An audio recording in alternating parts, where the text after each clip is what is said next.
Advisor for Financial Integrity, Chris Brown.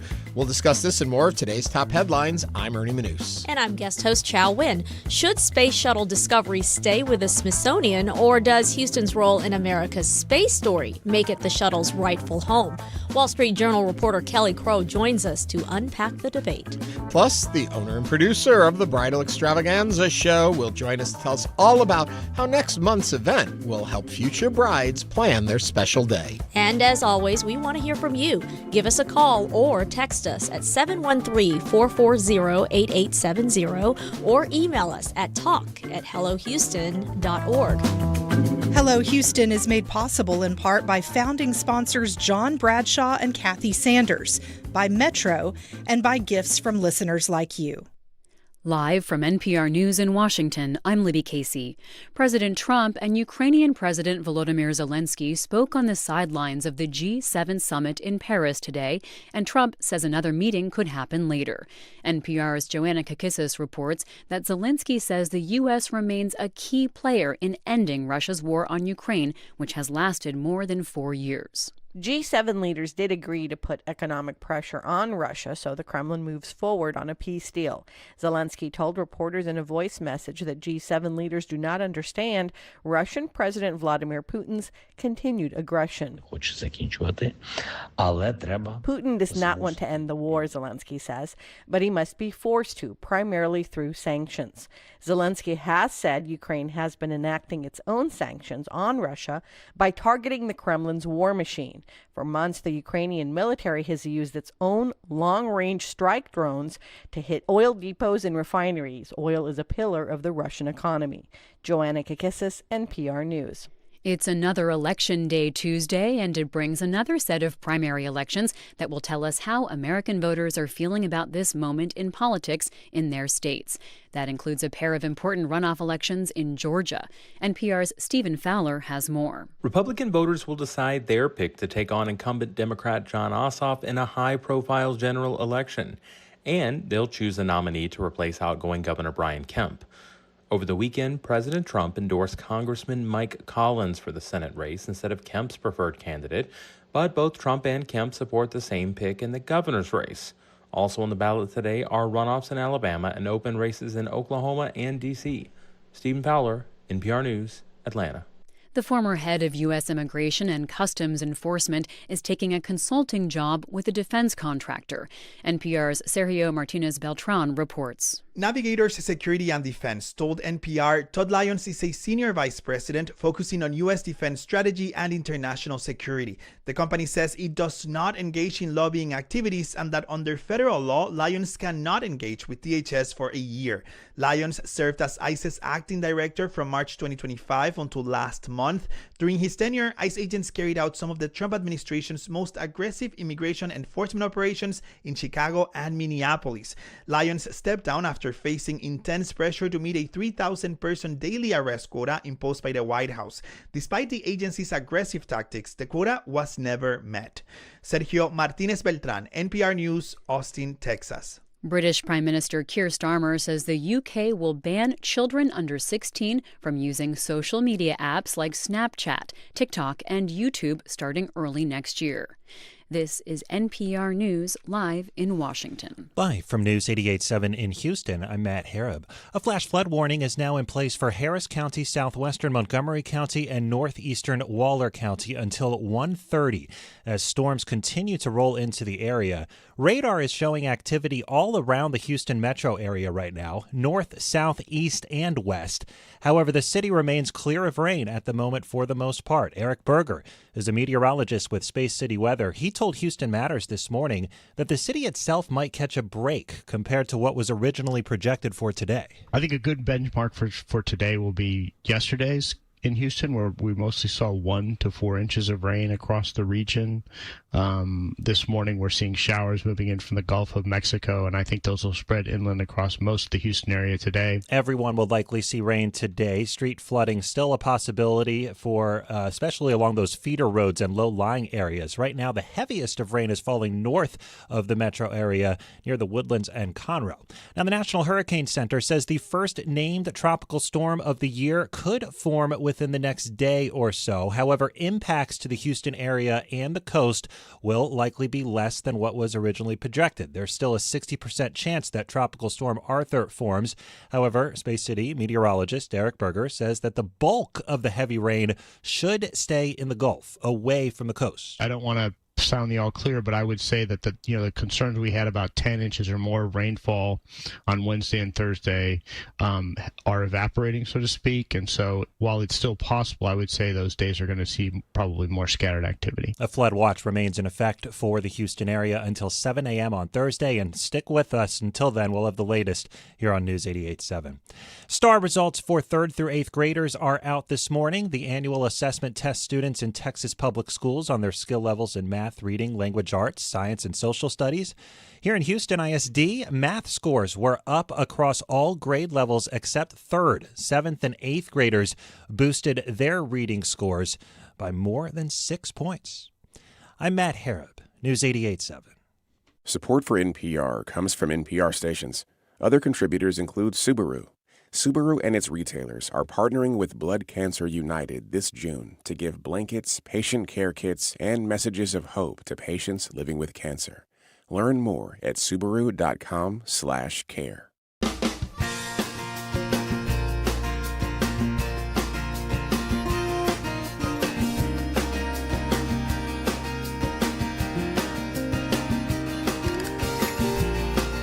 From Houston Public Media and News 88.7, it's Hello Houston, an open forum on today's biggest stories affecting Houston and beyond. Call now, 713-440-8870, or let us know your thoughts on today's topics by emailing us at talk@hellohouston.org. And now, Hello Houston. And we start the show off with Skippy the Tub Rat from over in our YouTube group saying, "Don't know why there's no sun up in the sky, stormy weather, since my man and I ain't together, keeps the rain all the time." So hello, I'm Ernie Manouse, and I think that sums up exactly what we're facing. Joining me today in the guest host chair is Chau Nguyen. Are you enjoying the Etta James lyrics there? Stormy weather? Did. Wow. Yeah, I didn't know you had that in you, Well, Ernie. I didn't. It was Skippy the Tub Rat who wrote that over in YouTube, which reminds us all that you can always join the conversation over on YouTube, where we have a very active group of chatters. We call them the HuTubers. So go join in and tell them. Keeps raining all the time was the last line. I stumbled at reading it. Well, it's true, though. It's raining. You get the feeling like, when do we start building those arcs? When do we build the boat? It feels like we're just kind of driving around those arcs, right? Because we have a lot of street flooding as evidenced by yesterday. I don't know if you experienced some of that. I know we did, and probably a lot of our listeners did. Well, to find out, we're going to get into everything we have on the show and all of that. But what is heavy on everyone's mind right now is the weather. So let's go to Travis Herzog over on the line with us. Hello, Travis. Hey, Ernie and Chau. How y'all doing today? We're doing good. Well. Are we going to stay dry or are we going to get soaking wet? You tell us. Well, let's just put it this way. I'm keeping my umbrella close by. So temporarily, we have seen the rain that formed near the coast kind of skip over Houston for the short term, but we've got some very heavy rain, as we just heard on your radio report, up over the Woodlands, back over towards Tomball and Hockley, where there's some active flash flood warnings. And that rain is coming down at rates of 3 to 5 inches per hour. So we have some active flash flooding ongoing just north of the city. And there's still time in the next several hours for the radar to kind of fill in over Houston. So I suspect we are going to get some more rain building in once we get deeper into the afternoon. All right. So we have to be on the watch out for the rest of the day. Absolutely. And it's not just today. We also have what may become Tropical Storm Arthur forming right on our front porch there, our back porch, however you want to look at it, right off the upper Texas coastline. And so the National Hurricane Center has started issuing forecasts for what they call potential Tropical Cyclone 1, meaning this could become a depression or it could become a named storm, and they're issuing forecasts for that. And they just released that at 10 a.m. The track of the cone is largely offshore, so if the low stays offshore, we may see the worst of these rains skip right south of Houston tomorrow, but right along the coast, there could be some very heavy rain and, of course, some big waves of 9-10 feet, some rough surf coming for the coast. I'm really concerned most about Louisiana, Mississippi for that potential of heavy rainfall. So outside of our coastal regions, we might be okay, but tomorrow's kind of the last day where we have that threat of that heavy rainfall that's going to lead to the potential for flash flooding. The farther away you get from the coast, the better your odds are of dodging those really heavy rainfalls. And again, that starts tomorrow. Okay, so then help me with this, and I don't know, maybe I'm getting overwhelmed by all the information at once here. So if Arthur develops, you don't see it coming for us necessarily. When would we know if Arthur has developed into a storm, and when would we know if we should be worried about it? Good questions, Ernie. So the low pressure circulation that we're tracking is still over land, but it's going to move out over the Gulf waters tonight. So we very well may wake up tomorrow morning and find that we have a tropical storm named Arthur on our hands. Now, like most tropical storms in their developing stages, they're usually pretty lopsided. And because this one's coming from land onto water, the left side of it is going to be very dry. And even the parts of the northern circulation won't have much rain. It's mainly going to be south and east of that center. So if the center stays offshore and doesn't move inland until it passes us by, then we're not going to have a whole lot of rain to contend with. If, however, the center gets pretty close to shore, then we're going to have some very heavy rains get into the coastal counties and could even get into parts of Houston coming up for Wednesday. And if you recall our chat from the start of hurricane season on June 1st, this is exactly the kind of thing that we were looking out for early in the hurricane season with this developing El Nino. So once this skirts us by, that may be one of the biggest threats we have for the entire season ahead. Oh, really? So it's not working the other way, that if it's bad to start, it will just continue to get worse. If it's bad to start, we may have actually a better season.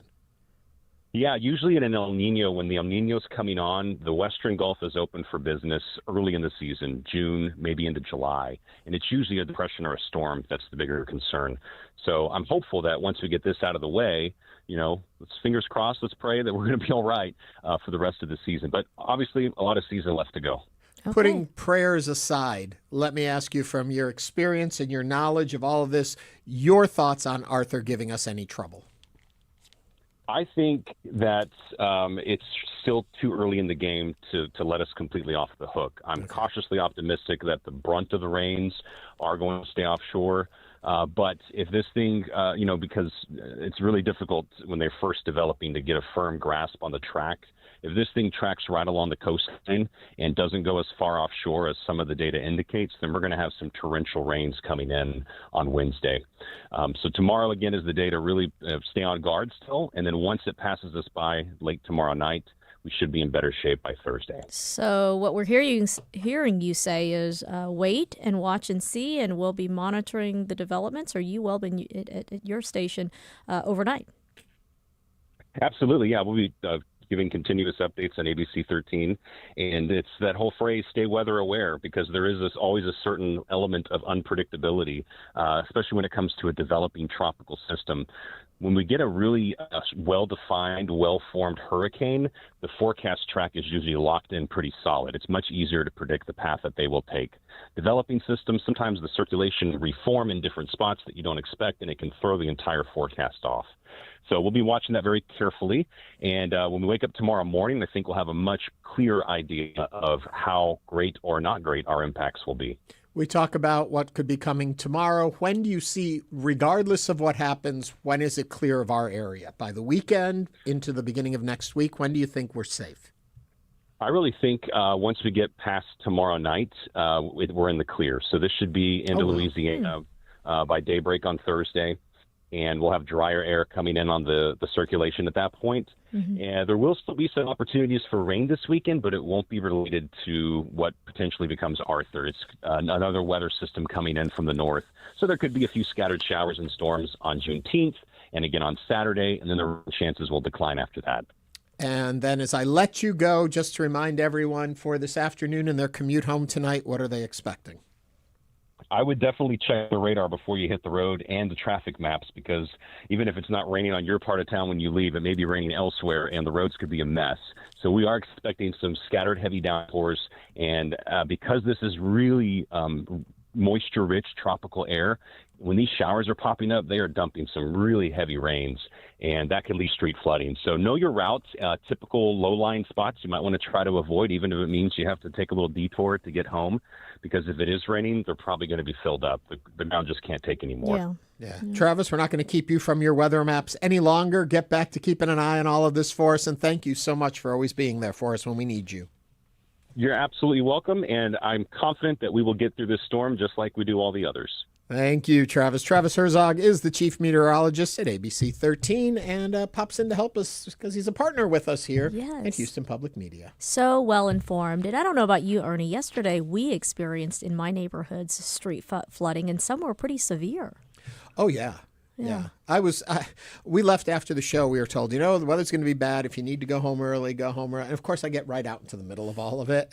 But every stop I made on my way home, it was raining till I got there. And as soon as I got on my car, it stopped raining. So I was very fortunate, but it was a mess out there yesterday. Just kind of moving around those floods. So everybody stay alert and stay safe out there. Remember, what's the expression? Turn around, don't drown. Drown, yes. You know, remember, nothing is so important that you have to put yourself or your property at risk just to get somewhere on time, especially during this weather. People will understand.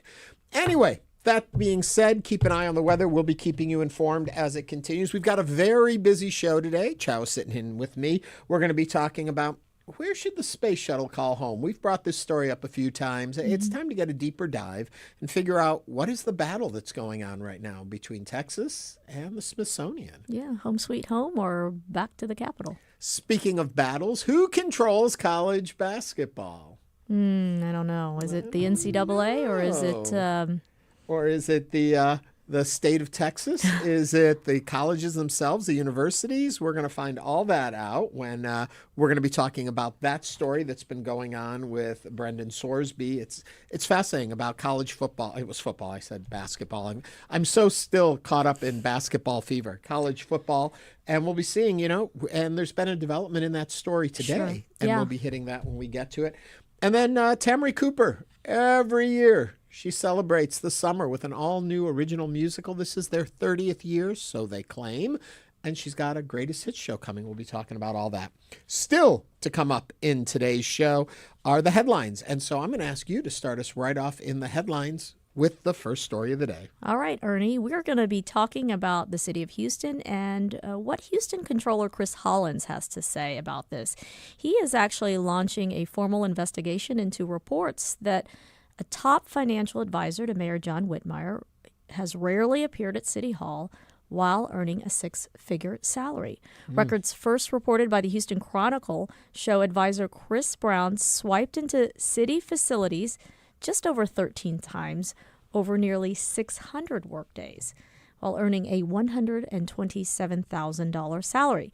Now, Hollins is calling for Brown to be suspended while this investigation proceeds, but Mayor Whitmire standing by his man, by Brown, saying he is praising his financial expertise and saying it was actually Brown who has helped identify Houston's long-standing budget challenge. So what are your thoughts on the investigation? Is it worth it? Is it a waste of time? Should we look into it? Should Brown be suspended? We want to hear from you. Call or text us here at Houston Public Media at 713-440-8870. I know we also have our YouTube channel where people are responding as well. I guess the first point in all of this is I don't know. I mean, granted, I think that this should be investigated and looked into. In today's day and age, there is such an ability to work remotely that simply swiping into a building or showing up at the office doesn't necessarily imply whether someone's working or not. It depends on what the rules and the regulations are of wherever you work. But if this person actually only worked 6 days out of 600 or 13 days out of 600, there's definitely a problem there. If they were working remotely, doing their studies, turning in reports, meeting with the mayor, talking with the mayor, I don't know that I see an issue there. If the work was getting done and it was an advisory position where they were advising, did they need to be in the office? I don't know. What are your thoughts? Yeah, I think there's a scope of work involved with advisors. And of course, look, the mayor has full license to decide who he wants on his team and what that scope of work looks like. I mean, on paper, it doesn't look good, right? That you have this big salary, but like you said, Ernie, there's probably a lot of nuance around working from home, doing deals by phone, talking to the mayor, having that access, right? And a consulting, advising position may be different than a full-time position where you're salaried and you get benefits. On YouTube right now, Skippy Art, the tub rat, is saying $127,000 for 6 days work. Wow, where do I sign up?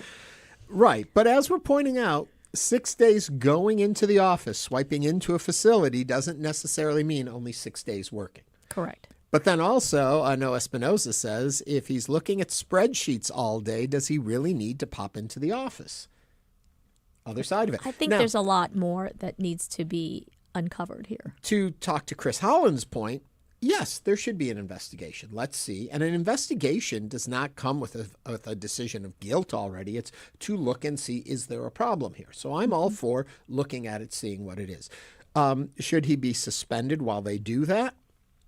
If nothing has been done wrong, then the suspension seems ill fit, and an ill fit for what's going on. If in fact, though, he was working another job, he was double dipping, and these are all speculative things. That's why you have the investigation. So I'm all for investigating it, looking into it, seeing what people think. But, there is some political undertones here.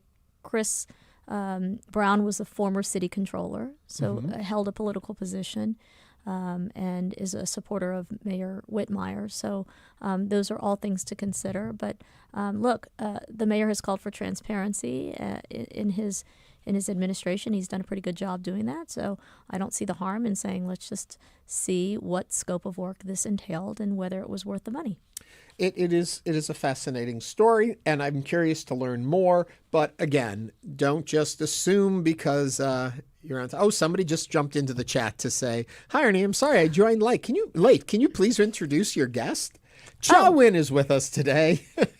Oh, hi. Yeah, we'll skip back to the earlier. Yeah, we jumped right into the weather so quickly. I never got a chance to really formally welcome you. We're so used to each other doing this. Explain to folks who are like, Chau Nguyen, I think I know Chau Nguyen. So I am mostly from Houston. I'm an immigrant who came here from the age of 2 on, grew up in Houston, went to high school in Houston. But I think a lot of your listeners may remember me from media. I worked at both KHOU and KRIV as a reporter and anchor way back when. I still do some media here and with KRIV. And then my other day job is I'm a licensed clinical social worker, so I kind of transitioned to the mental health aspects of this world. Yeah. I'm just curious, when you talk about being an immigrant who came here when you were 2, do you have any memory of a world outside of the U.S.? We often talk about this when we talk about dreamers and we talk about kids that are here that haven't come through proper channels and stuff, but they often say, but they know nothing else. I know nothing. I've been back to Vietnam several times in my adulthood.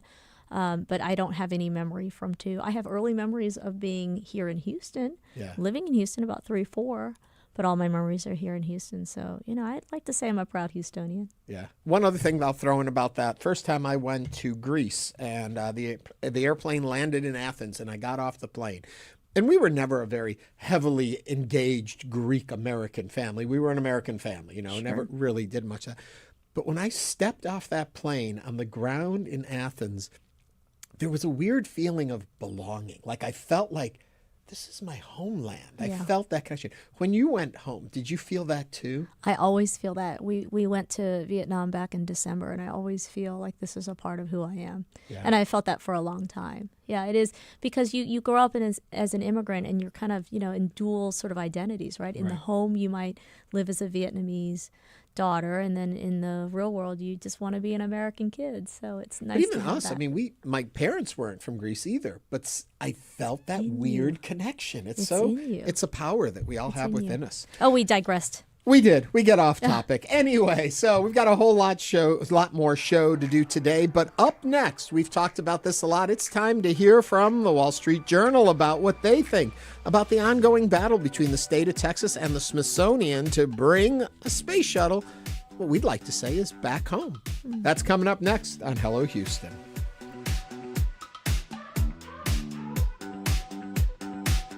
Meet Tio Choco. We just took his keys for the day and gave him a Ride Metro fare card.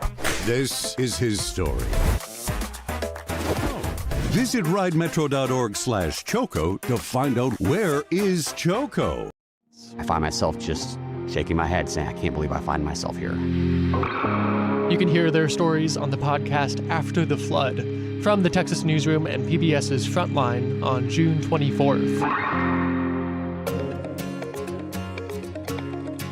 Want to binge All Creatures Great and Small? Catch up on Nova? Or revisit Ken Burns documentaries? You can with PBS Passport. With a gift of $5 or more per month to Houston Public Media, you'll get access to PBS Passport that lets you watch your favorite programs anytime you want. Support the programs you love and enjoy them on your own schedule with PBS Passport. Make your gift now at houstonpublicmedia.org/donate. PBS Drama on HPM Plus. The dramas you can't stop watching. Now in one place. Stream on demand. Catch up on past seasons with Passport. Search HPM Plus on your smart and connected TVs.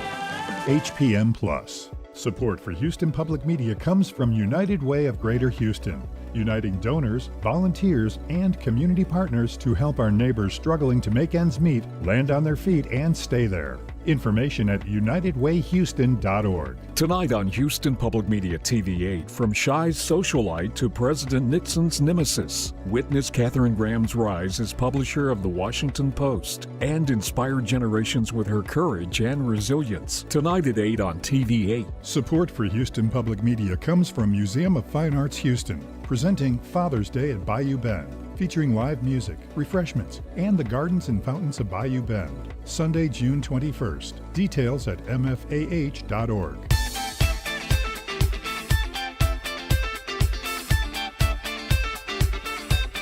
And now back to Hello Houston. To comment on today's topics, call or text 713-440-8870 or email us at talk@hellohouston.org. Now here's Ernie Manouse and guest host Chau Nguyen. For more than a decade, Space Shuttle Discovery has been on display at the Smithsonian National Air and Space Museum, but a new effort by Texas lawmakers could change that. They argue that the Houston Central role in America's space program makes it the right home for the shuttle, while the Smithsonian maintains that Discovery is part of a national collection. The dispute has sparked debate over space history, museum stewardship, and the practical challenge of moving one of the most significant spacecrafts ever built across the country. Joining us now is Kelly Crow, reporter for the Wall Street Journal, who has been covering this story. Kelly, welcome to the program. Thanks so much for having me. I'm excited to talk about this one. This is an interesting one for us. On the surface, you feel like, hey, we're Houston. Houston, we have a problem. We're tied to the space program. It should be here. Then practicality comes into play. Cost, size, safety of the craft. Where's ownership? Where should it be displayed? Who should see it? For you, what makes this an intriguing story? Well, I'm originally from Texas, so I have been sort of low-key intrigued by this whole debate, for years when NASA was initially sort of divvying these things up. And I think nearly 30 different institutions around the country raised their hand. There were only so many orbiters to go around. And I was surprised that Texas didn't get one. When you go to the Johnson Space Center now, you see one, with the plane, and you don't realize it's a replica. But I think it just raises lots of fascinating questions. That, moving a work of art is always a little bit, complicated, but this is not like putting a Picasso in a padded crate and just shipping it. Logistically and practically, this thing is 86 tons, the wingspan is 7 lanes of traffic. It's not going to be it's designed for space and not Earth. And so moving it is going to be crazy. I also think, like you said, it just raises fascinating questions about who owns an object and how easily or difficult is it just to sort of call dibs on something that another museum owns. It just, I think the whole story is, I'm totally clued in because it's a fun one. To help people understand, too, if you can take us back a little bit, how was it decided where the space shuttles landed, no pun intended, where they ended up in the first place? Yeah, so when Bush initially was winding down the shuttle program, and then Obama eventually saw that denouement, there was this question of where the orbiters could go, and there are really only 4 of them. The New York ended up getting the Enterprise. The Kennedy Space Center down in Florida got Atlantis. The California Space Center got Endeavour, and then Discovery went to the Smithsonian. And what's interesting is that the Air Force Museum put in a bid, Space Center Houston put in a bid. There were all these bids based on location, based on attendance, based on the likelihood that they would get not only national visitors, but international visitors, the ability to fund it. I mean, at that time, we had these 2 Boeing planes that had, been able to sort of move these shuttles around the world. This is why the shuttles were able to be used multiple times. I think Discovery went on 39 different missions. The reason it was able to be reused was in part because of these 2 Boeing airplanes that sort of moved it around on Earth. But those were decommissioned with the wind down, and one doesn't have an engine, and one is, there with y'all in Houston, and is a part of an exhibit already. And so at the time, it was very easy to move these things around, and everyone raised their hand, and NASA eventually came up with a very complicated ranking system, and Houston just fell short. Discovery in particular was always kind of considered like the nerdy research model of the group, right? Like it was going to be the most preserved for researchers. It was the one that was earmarked, maybe not officially, but like unofficially, folks that I talked to in the shuttle program are like, man, Discovery was going to go to the nation's collect. It was the one that was meant to be for the national collection.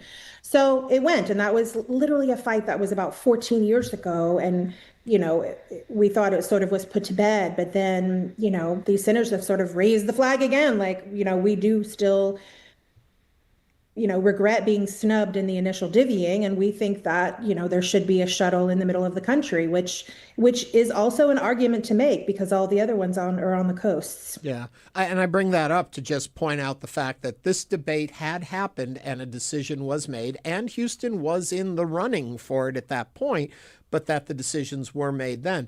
Have you seen the landscape change at all that would make Houston more desirable for it differently than the bid they had put in 14 years ago? Or are they just relitigating the same case? I think it's a great question, actually, because I think losing a shuttle sort of was a wake-up call for Houston. I mean, the board has since changed. The leadership has since changed. I mean, I don't know if you've been there in a while, like when I first went, taking those little, the little carts all around mission control and the astronauts and stuff was the main draw. Now, when you go to the visitor complex there, the museum itself has some amazing stuff and the rocket and all that. So I really feel like Houston sort of, if they didn't feel like their act was together before, not getting a shuttle after all of that they took it really to heart. And I think they have done their best to double down on their exhibits. The thing is that they just aren't making any more, space shuttles anymore. And so it's sort of salt in the wound, every time one of these other programs opens up. The California Space Science is about to sort of open an elaborate, $450 million museum building that is wrapped around its shuttle. And sort of, it just always stings when these other places sort of unfurl something new. How does the home of mission control not have a shuttle? So, Kelly, is it even feasible at this point? One of our YouTube followers, my British computer guy, says, leave the shuttle be. Use the money for more pressing things. And, of course, we have a lot of pressing things in this country. Is it even feasible at this point? Well, I think that, with money, right? With unlimited funds, anything is possible. We went to the moon and back. So I would say anything is possible if you throw enough money at it. But, and that's the reason why I'm sort of weighing in now was that NASA has started holding meetings with potential heavy equipment lifting companies, these guys who move barges and ships, and it is possible to move big things. I think what's different and interesting about this moment is, one, the Smithsonian claims they own it, NASA claims they own it, so there's some interesting title issues.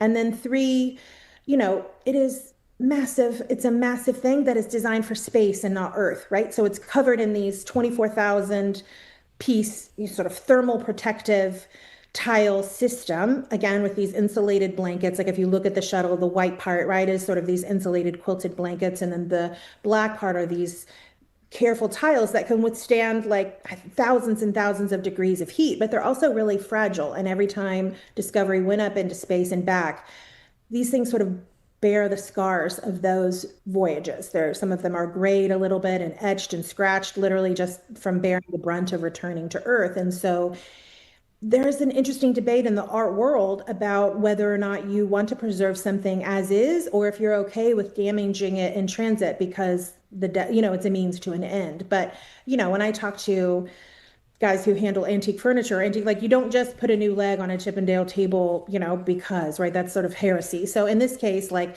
if something is damaged, it can't get wet. So you got to put it on a barge, move it from Virginia down to the Potomac. You're going to have to barge it around Florida and back up into the Gulf in some sort of an indoor barge that cannot get wet, and then move it, and then basically deal with, I guess, the collateral damage if something gets damaged, in transit. And that's for the shuttle program guys that I talked to, this is their baby, and they feel very invested in protecting it. And so I think that's why it's an issue. On the other hand, again, these are some of the smartest people on the planet, and if they can figure out how to get Artemis 2, and these guys figure out problems. So I don't think it's unfigure-outable, but I do think it's going to be expensive. We are speaking with Kelly Crow, who's a reporter for the Wall Street Journal, and we're talking about where should Space Shuttle Discovery stay or go or call home in the future, however you want to address it. If you've got questions, call or text us 713-440-8870. A couple things you bring up there that I want to hit on. First of all, let's talk about cost a little bit. And the idea that Congress has said, sure, we'll give you money for it. And even the huge amount of money that they could earmark for it is far short of what estimates are that it would actually cost to move it. Is that accurate? I think that's a talking point that I'm not sure how settled that is. So $85 million was earmarked in the federal budget to move it. The big question is how much more will they actually need in order to be able to do it? And certainly, in Houston, a hangar or some sort of space needs to be built to house this thing appropriately, and probably a new building would need to be constructed. So that's additional cost that would be borne by the museum, not NASA. But there have been big numbers floating around. But when I really tried to confirm with some of these big moving companies, it's just really hard to get sort of an apples to apples sense of it. Some folks think, oh, it could cost up to $1 billion. Some people say, oh, that's just negative propaganda from folks who aren't. I mean, I guess maybe one of the closer parallels that I've tried to find was when the Enterprise was on a barge from JFK over the Hudson River, up to where it is now at the Intrepid Museum. That barge alone cost was about $8.5 million. Now, again, it flew into JFK, and then it only had to float, around the East River and up the Hudson. So a much shorter trip, and that cost about $8 million. So, you do the math. It's crazy math, but this is a 2,300-mile trip that it will have to take by barge. So I would say at least it's easily safe to say multiples more. But how much kind of depends on these bids that NASA is drafting right now, proposals for. So the industry professionals, it's kind of sort of up to them to give us some more realistic numbers. Yeah, we have a caller. Yeah, 713-440-8870. We have Chris from Cyprus on the line. Chris, what's on your mind? Hi, you guys really touched on what I wanted to call in about, because it would be nice to have the space shuttle here, but just the overall cost, upkeep, maintenance, I think you really have to take a long, hard look at the bottom dollar and just see exactly what's feasible. And they do have other programs that are coming up, and maybe we can get, something from one of the future programs that are on the board. Chris, thank you very much. Kelly, any thoughts on that? Yeah, I talked with some people within NASA who are very quietly sort of lobbying internally for NASA to offer Houston one of the Artemis 2, the Orion capsules, right? I mean, there was a huge draw of attention over this last summer, with the latest things that sort of reignited the space program for a lot of youngsters who, 14 years ago, that, they don't remember Discovery. It's ancient history to them, whereas the Artemis is currently happening now. So I think, that's an offer that could be made. It really just depends on if Texas can make do with that. It's like the shuttle is the shuttle. There's only 4 of them, so there's only so many to go around. But I think a good case could be made for, if the whole point is to draw and attract kiddos and people to the space program and to the feats that we have done. The one happening now is, I think a strong case could be made for that, but we'll have to see. Move forward.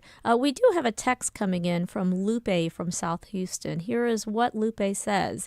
Space Shuttle, I was very upset when we didn't get a space shuttle the first time around, but then we got the plane and the Independence replica kind of as a consolation prize. I went to visit it. I really liked it.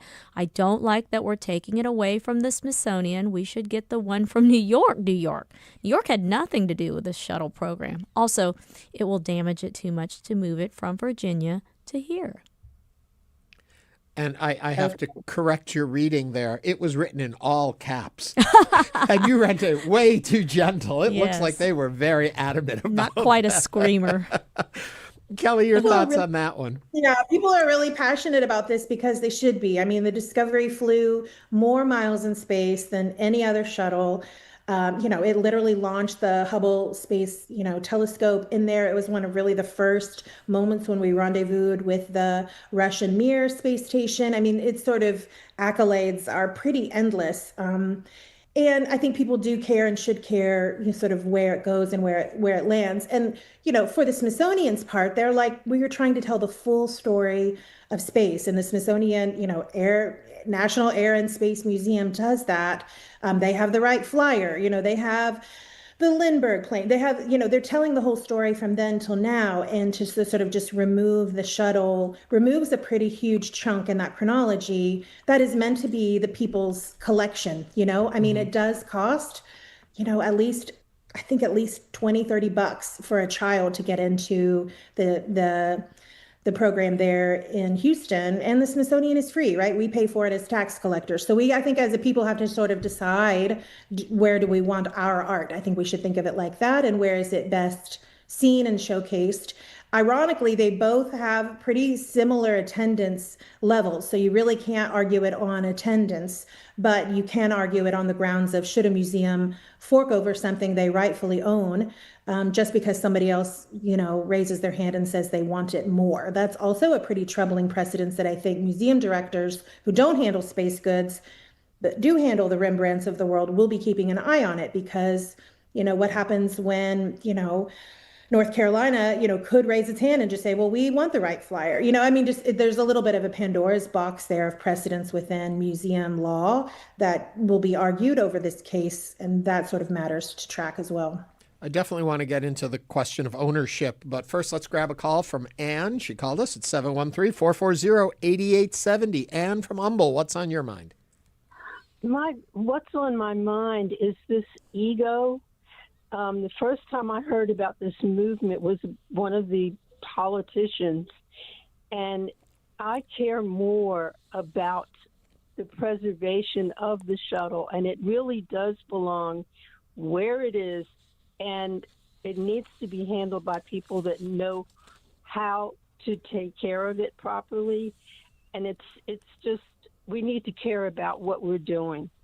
We spend a lot of money and we have big egos, but Texas people really have enormous egos. And for once in your life, put that aside and care about the legacy and keep it intact. Ann, thank you very much for calling and sharing with us. It takes us back again to the question of ownership.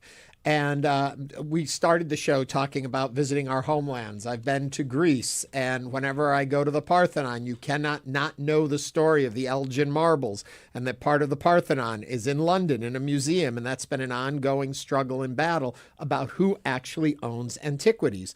With the Space Shuttle, how do we get to the point that the Smithsonian owns it and isn't just displaying it? That's a great question, and question of title. I mean, like you said, with some of these other things, they're argued endlessly. The difference is that normally museums only have to forfeit something if a court of law determines that it was stolen or unethically required. In this case, no one is saying that the process, didn't work. You can argue that politics got involved in where they got divvied. I mean, depending on how you feel about Bush or Obama, I mean, that is a thing. You can sort of make that case. But the truth is that NASA did a meticulous job of weighing and sifting all of the offers and how much money was on hand and what provisions would be made to care for these things. And they sort of came to a decision. And later, I think even one of the attorney generals within NASA had to do like a report, sort of justifying the decision, and they determined that it was fair. So that was in 2011. So you can either take that or leave that. But the truth is that no one can really say that the Smithsonian, didn't rightfully get it at that time. The question becomes, that's a kind of a quandary. So NASA gives it to the Smithsonian lays claim to it, title, they own it, okay? But then the federal government tells NASA to look into moving it, right? So where does the buck stop? You've got NASA being told by our government, figure out a way to move this. So they're like, well, okay, well, we gave it to the Smithsonian, maybe we can take it back. And so it gets a little thorny. And really, I think it becomes an issue of both political will and the people's will to ultimately decide. But ultimately, we're all caretakers of these historical artifacts. And we all are sort of beholden to our children and our grandchildren to account for how well we take care of them. They're not making any more shuttles, and at least not now that we know of, so we have to figure out what is the best case for this particular one. As for the Enterprise, I think it's interesting because you get into the weeds on stories like this, interviewing astronauts and stuff. It's a really fun day job. But,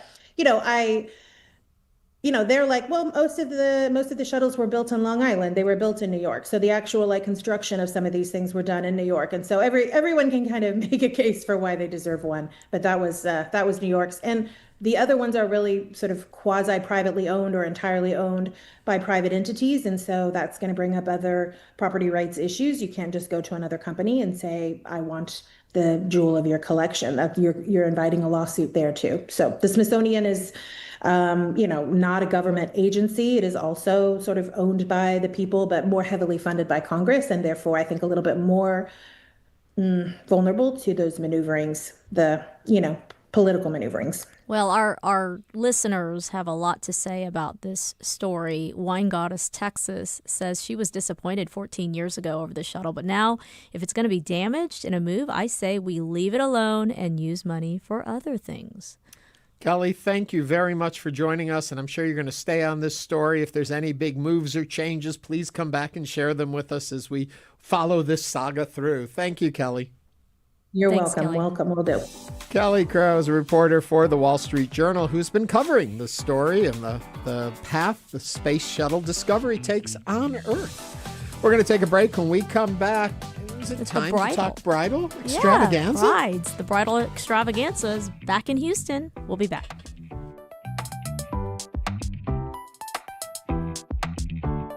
Meet Damola, songwriter, world-class violinist, and award-winning multi-genre artist. We just took his keys for the day and gave him a Ride Metro fare card. Visit ridemetro.org/Damola to learn more about his ride. France opened their campaign against Senegal with Kylian Mbappe, the tournament's leading scorer 4 years ago, looking to add a winner's medal to his golden boot. From there, the spotlight moves to Boston, where Norway and star Erling Haaland faced Iraq in what will be Haaland's first World Cup appearance. And in Kansas City tonight, defending champions Argentina take the field. Lionel Messi, Ballon d'Or winner and the sport's most decorated active player, leads the charge against Algeria. Perhaps it's a day of genuine consequence. Monday, by contrast, offered little in the way of resolution. 4 matches, 4 draws. And for some of the tournament's stronger sides, the results carried a quiet unease. Spain, widely considered among the contenders, could not find a way past Cape Verde. The end, 0-0. Belgium, another expected powerhouse, were held by Egypt 1-1. Uruguay needed an equalizer against Saudi Arabia just to avoid defeat, while New Zealand conceded a late goal to draw with Iran. Early days certainly, but reputations are fragile things at a World Cup. I'm Jimmy Moss. Support for soccer tournament coverage comes from SPF 1000 Vampire Sunscreen, the podcast that asks, what is the darkness to you? Find it wherever you get your podcasts. Support for Houston Public Media comes from Karbach Brewing, makers of Hopadillo IPA, hosting summer soccer at Karbach. featuring live matches on a 14-foot LED screen, along with internationally inspired food and drink offerings.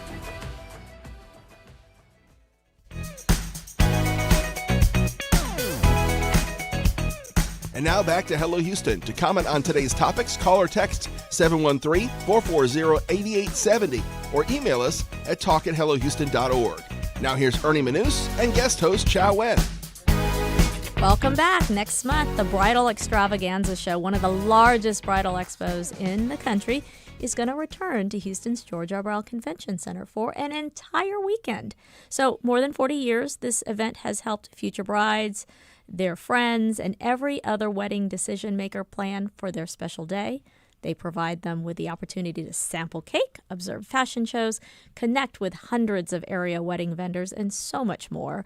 Here to tell us more about this amazing event, we are joined by the Bridal Extravaganza Show owner and producer, Lorette Ferris. Good Lorette, afternoon. welcome back to Hello Thank Houston. You. Always happy to talk bridal. Well, I love everything bridal because I just love the beauty and the excitement, and being a girly girl, I love it all. I've been in 9 weddings in my past. Oh, wow. No more weddings of my own, but 9 weddings.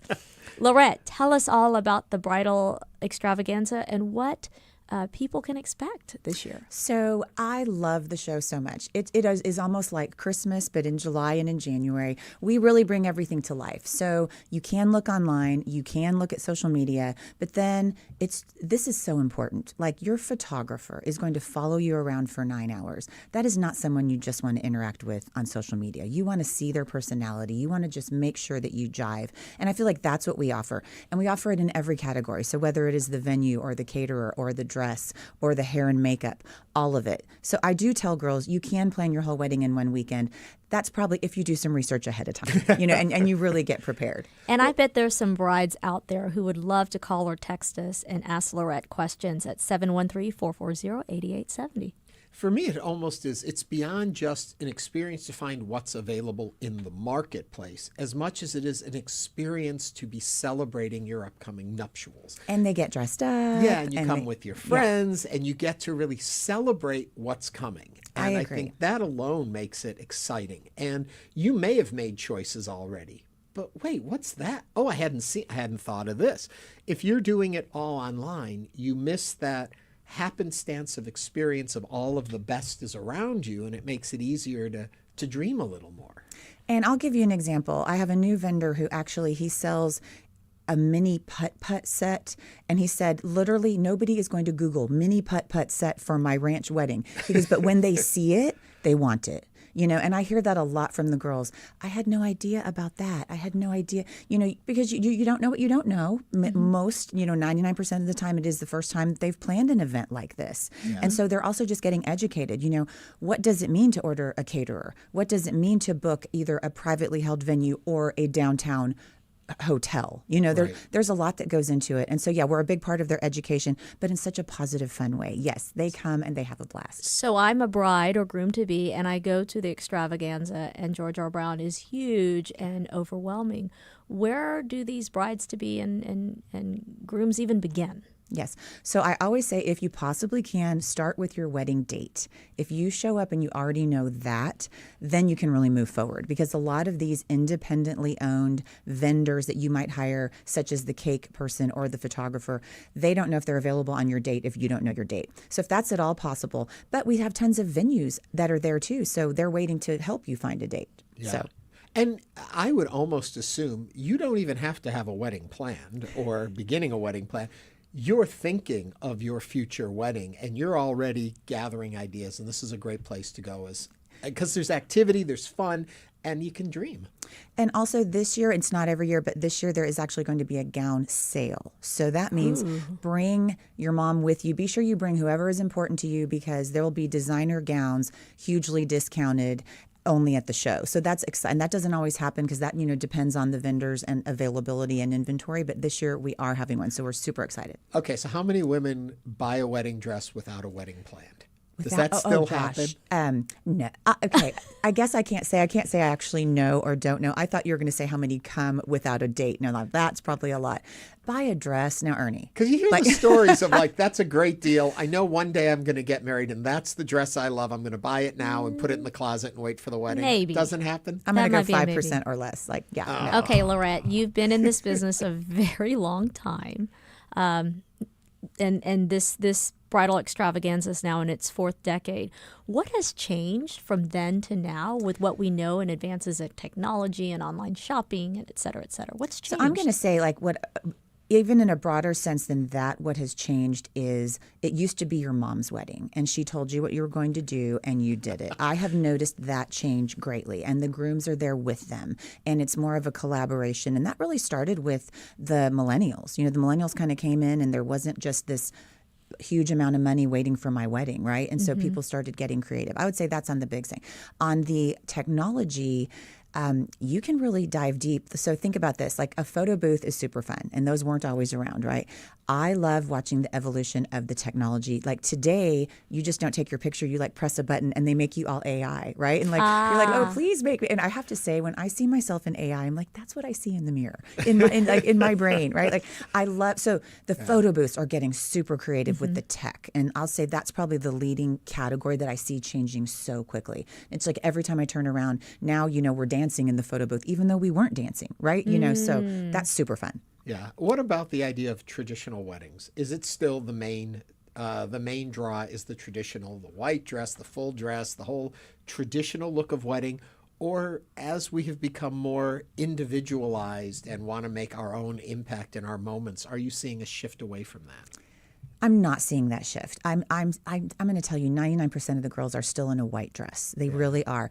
Every once in a while, the runway will have an amazing black dress and everyone's excited about it. And then I hear from the store, we don't sell them. So they kind of gather attention. Or there was a beautiful dress that was this light blue with these flowers. And it makes you go to that booth and it makes you talk to that store. But by the time you get in and you start trying on, I think it's very hard. You still got this idealistic idea, and you've had it since you were young, and it's still white. Yeah. And it's beautiful. We're all about education here. This event also educates folks in a lot of ways with seminars and gathering stuff. What are some things people can look forward to this year? Well, again, if you don't know, you've never read a contract. That will help you with that. We'll talk to you about absolutely. Great. And every vendor's different, right? Are there certain service fees? Just to really know what you're getting yourself into, and to ask questions what questions should you be asking? And really, every category is different. So for the photographer, for example, it might be: do I have the rights to all the images? Are you going to edit them before you send them to me? When it comes to video, are you bringing a drone? How many shooters do you have with you? Things that the three of us might go, that's so obvious to me, but it's not obvious to someone who's never worked with a videographer. I just think the contract stuff is fascinating. That you never think about that. There's probably 27 contracts a bride enters into. If it's a real full wedding with everything plus the rehearsal dinner, the getaway vehicle, all the things. Yeah. Wow. Okay. All this you've learned, all that you've seen, all that you've been through. If you were redoing your wedding today, how different would it be? Oh, how different. That is so, you know what? That's funny you say that. It really probably would not be that different. I feel like I have not really changed. For me, the most important thing at that time was my dress, the catering, and the entertainment for the reception. And other things I didn't care about, because you can't. You can't care about everything unless you have $1 million. Right? So you are always making decisions along the way. No, I feel pretty strong that mine would still be quite similar. I even think my invitation would be almost the same design. And I'm sure it's the memories, right? That's what you remember. The I was really happy with the mine. dress, Although I'll say leading up to it was tough because I already was the owner of this business, and it's I knew too much. There were 100 venues and I loved them all. So it just came down to me of who was available and how could I balance those. And I really wanted a church wedding. That kind of changes things, because churches have rules. There's a lot of rules. You learn that there's a lot of rules. Yeah, rules and contracts. I thought it was all about love. Yeah, it is in the very, very, very beginning. They get to the show and they find out the truth. Well, I just love a good party with love. So. Thank you so much. Thank you. Brett Maris is the owner and producer of the Bridal Extravaganza Show. And it's going to be running July 18th through 19th at the George R. Brown Convention Center. For more information, visit bridalextravaganza.com. Always good to see you. Coming up, more of today's top headlines, and we're getting into college athletics, football, Texas Tech. It's a whole lot to talk about. Coming up in the next hour of Hello Houston. Stay tuned. There's more Hello Houston on the way. For the latest in local news, subscribe to the Hello Houston daily newsletter at houstonpublicmedia.org. Hello Houston is a production of Houston Public Media. The opinions expressed by the guests of this program are solely their own and do not represent the views of management, staff, or underwriters of Houston Public Media. This is News 88.7. Support comes from Metro. World Cup planning includes transit improvements intended to serve Houston after the final match. Metro provides bus, rail, and paratransit service and continues mobility enhancements across the region. More at ridemetro.org/Metro Now. We have a flash flood warning in effect for Harris County, Montgomery County, and also northeastern Waller County. That was extended to Montgomery County and Liberty County. It's 78 degrees. This is your NPR station, KUHF Houston, News 88.7, a service of the University of Houston. Just ahead on this hour of Hello Houston, due to the threat of severe storms and flooding, Governor Abbott issued a disaster declaration for 101 Texas counties, including Harris, Fort Bend, Galveston, Montgomery, and others in the Houston area. We'll discuss this and more as we continue diving into the top headlines of the day. I'm Ernie Manouse. And I'm guest host Chau Nguyen. Today we are unpacking the legal fight over Texas Tech quarterback Brendan Sorsby and the future of NCAA authority and college sports governance. Plus, Catastrophic Theater's local legend Tamarie Cooper joins us to celebrate 30 years of offbeat comedy, original musicals, and the best of the Tamarie Cooper Show. Also, we want to hear from you. Give us a call or text us at 713-440-8870 or email us at talk@hellohouston.org. Hello Houston is made possible in part by founding sponsors John Bradshaw and Kathy Sanders, by Metro, and by gifts from listeners like you. Live from NPR News in Washington, I'm Libby Casey. Israelis on all political sides are blasting the U.S.-Iranian deal to end the war. The agreement, being called a Memorandum of Understanding, is expected to be signed this Friday in Switzerland, but Israel is not part of the signing or deal-making. And Prime Minister Benjamin Netanyahu, who's facing a tough re-election campaign, is taking a lot of the heat. NPR's Carrie Kahn reports. Netanyahu says he will not give up what he calls his life's mission to make sure Iran doesn't have a nuclear weapon. He also says Israel will not leave Lebanon, where it is fighting Iranian-backed Hezbollah fighters who repeatedly fire into northern Israel. Israel struck in and around Lebanon's capital and now occupies a large area of the country, which it says is a vital buffer zone. Political opponents and even lawmakers in Netanyahu's coalition government decry the deal, calling it dangerous.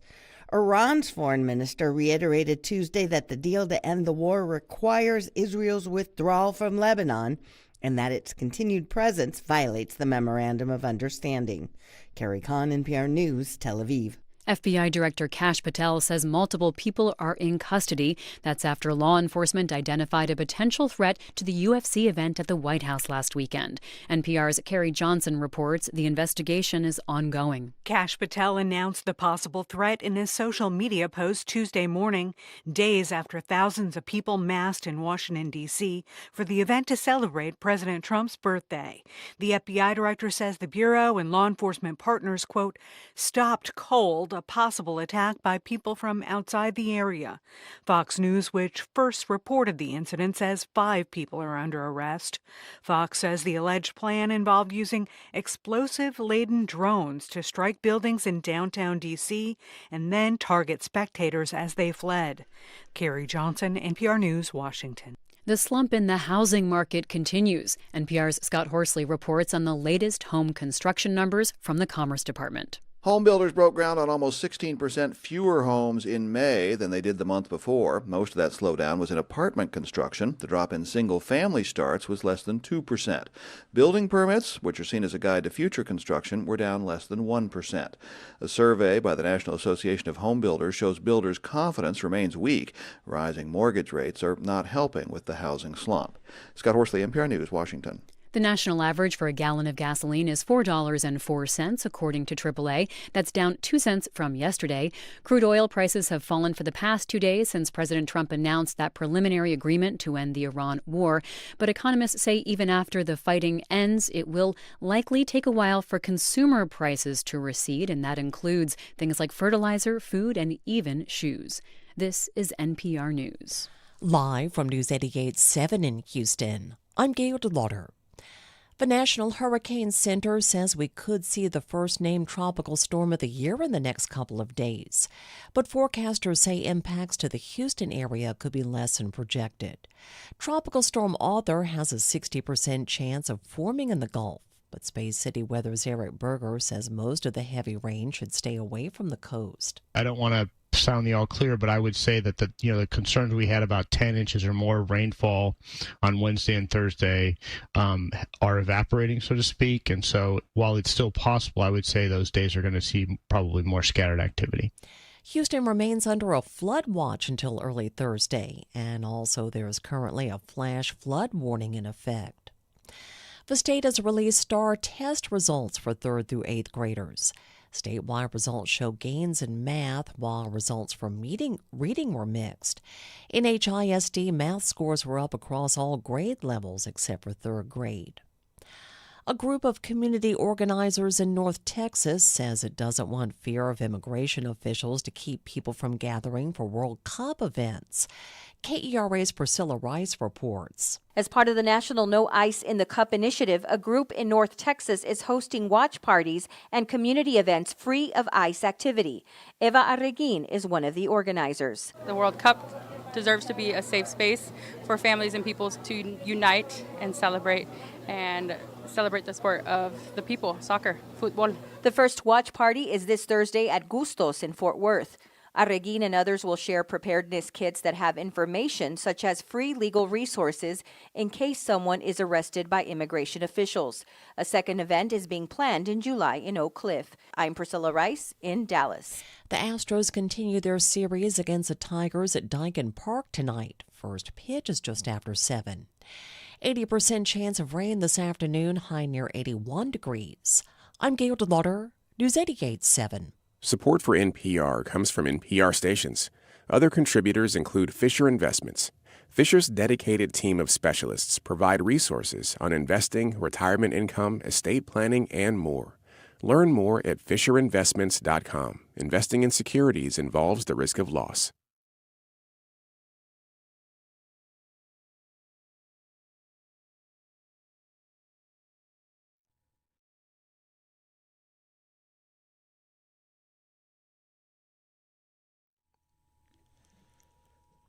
The National Weather Service in Lake City has issued a flash flood warning for Harris County that lasts until 1 p.m. At 12:02, Doppler radar indicated thunderstorms producing heavy rain across the area. The expected rainfall rate is 2 to 3 inches in 1 hour. Again, the National Weather Service in Lake City has issued a flash flood warning for Harris County until 1 p.m. Stay tuned to the station for more weather bulletins.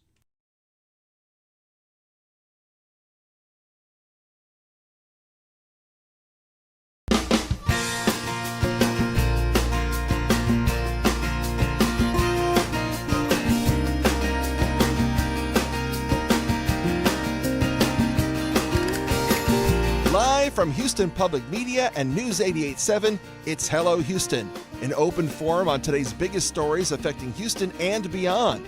Call now, 713-440-8870, or let us know your thoughts on today's topics by emailing us at talk@hellohouston.org. And now, Hello Houston with Ernie Manouse. And joining me as our special guest host today, Chau Nguyen is in with me. Hello, Chau. Hello, Ernie. So great to see you. And I'm here for the next few days. You are. Yeah, Ooh, there's the a edit. treat. I was going to save that to the end of the show, but you've let the cat out of the bag. You're going to be for 3 days this week. That'll be very nice. I was going to say the first hour just kind of flew by. Sure did. Lot to talk about there. Especially the Space Shuttle. I love that there's so much emotion attached to it, right? This feeling of we're Texans. It belongs here. Well, and it's interesting talking about response to it. A lot of folks were chiming in both on our YouTube chat, but also in text to us. We had one that said, Cruz and Cornyn championed moving the shuttle. They won't spend money on SNAP or ACA, but they'll pay for this unnecessary endeavor. That was Richard in Magnolia. I guess he has a point of view on that, doesn't he? Mm-hmm. I'm fascinated about it. I would love for us to have it. But when you get to the amounts of money it costs, the potential damage to it, the fact that at the Smithsonian it's seen by people the worldwide come through there. Granted, our guest did mention that the visitation numbers are pretty similar between Space Center Houston and the Smithsonian, which I thought was fascinating, unless I misunderstood her. No, she said that. Kelly said that, and I found that surprising. What I will say is the saying, what is the saying? The train's left the station. Has the shuttle left Texas at this point? Physically, yes. And, it's property of the Smithsonian, which is the People's Museum. We've talked a lot about this story in the past, but I think that our guest did lay out the fact that 14 years ago, this decision was made. It wasn't that we were never considered, and they looked at everything. A feasibility study, I assume, was done, and this is what they decided with it. So it's not that we were ignored from the beginning and fighting for our right. But it would be nice to have it, though. It's just kind of a cool little bauble to have on our crown of the Houston landscape. And Adam sends an email in and says, we have the perfect place to put it. The shuttle in the Astrodome. Ooh, would it actually fit? Maybe. Yes, of course it would. The shuttle's not that big when you think about the size of the Astrodome, too. Yeah, true. Look at what Gordon has to say. What does Gordon say? No matter what it costs, we have other priorities. Moving a spacecraft versus feeding children and caring for the sick. Calling one moral and one not says a lot about the country's state of morality for now. Thanks, Gordon. Thank you for that. Another thing we're following on the show today is that weather out there. We had comments on that, too. We know that we're in a flash flood warning. And even my British computer guy writes in, even if it's light rain today, the possibility of flooding is still high because the ground is saturated. So new water has no place to drain. So keep that in mind. We've got to always be concerned with flooding. And as I always say, we all think we're in such a hurry and there's someplace we've got to go and it's more important than anything. Well, what's most important is staying safe. Right, and it flooded quickly yesterday, and it may do that today. So it might. We've got a full show still to come this hour. What I'm excited about is Tamarie Cooper every year does a summer musical, and this year they're celebrating their 30th anniversary, and they're going to do a greatest hits show. And Tamarie herself will be right here in studio with us in a little bit. Yeah, it'd be nice to meet her. It will be. It's fun. I love Tamarie. And also, there's been a lot of talk about gambling and college sports. We're going to be taking a look at that story with Raiderland podcast. Ryan Hyatt will be here to break down the whole scandal surrounding it and the most recent updates on the story. Quick reminder, too, that there's a flash flood warning in effect until 1:15 today. So you've still got a little over an hour more to be careful out there and watch out where you go. All that being said, speaking of flooding, let's go into the headlines, Chau. Well, that's what we're talking about, and it's on the minds of all of us who are listening or in Houston right now. Due to the threat of severe storms and flooding, our Governor Greg Abbott also issued a disaster declaration for 101 Texas counties. That includes here in Harris County, Fort Bend, Galveston, Montgomery, other counties in our Houston area. This measure ensures that local communities can access a full range of state support and resources, and we certainly need that. Now, the counties affected by the order are mostly in central, south, and southeast Texas, although the order is not limited to just those counties. As part of the state's response, Abbott has directed the Texas Division of Emergency Management earlier today to increase 24-hour operations at the Texas State Emergency Operations Center.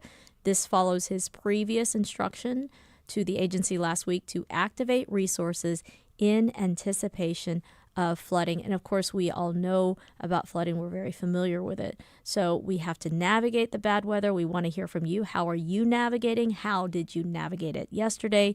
Did you run into any flooded areas? And if so, how did you get through it?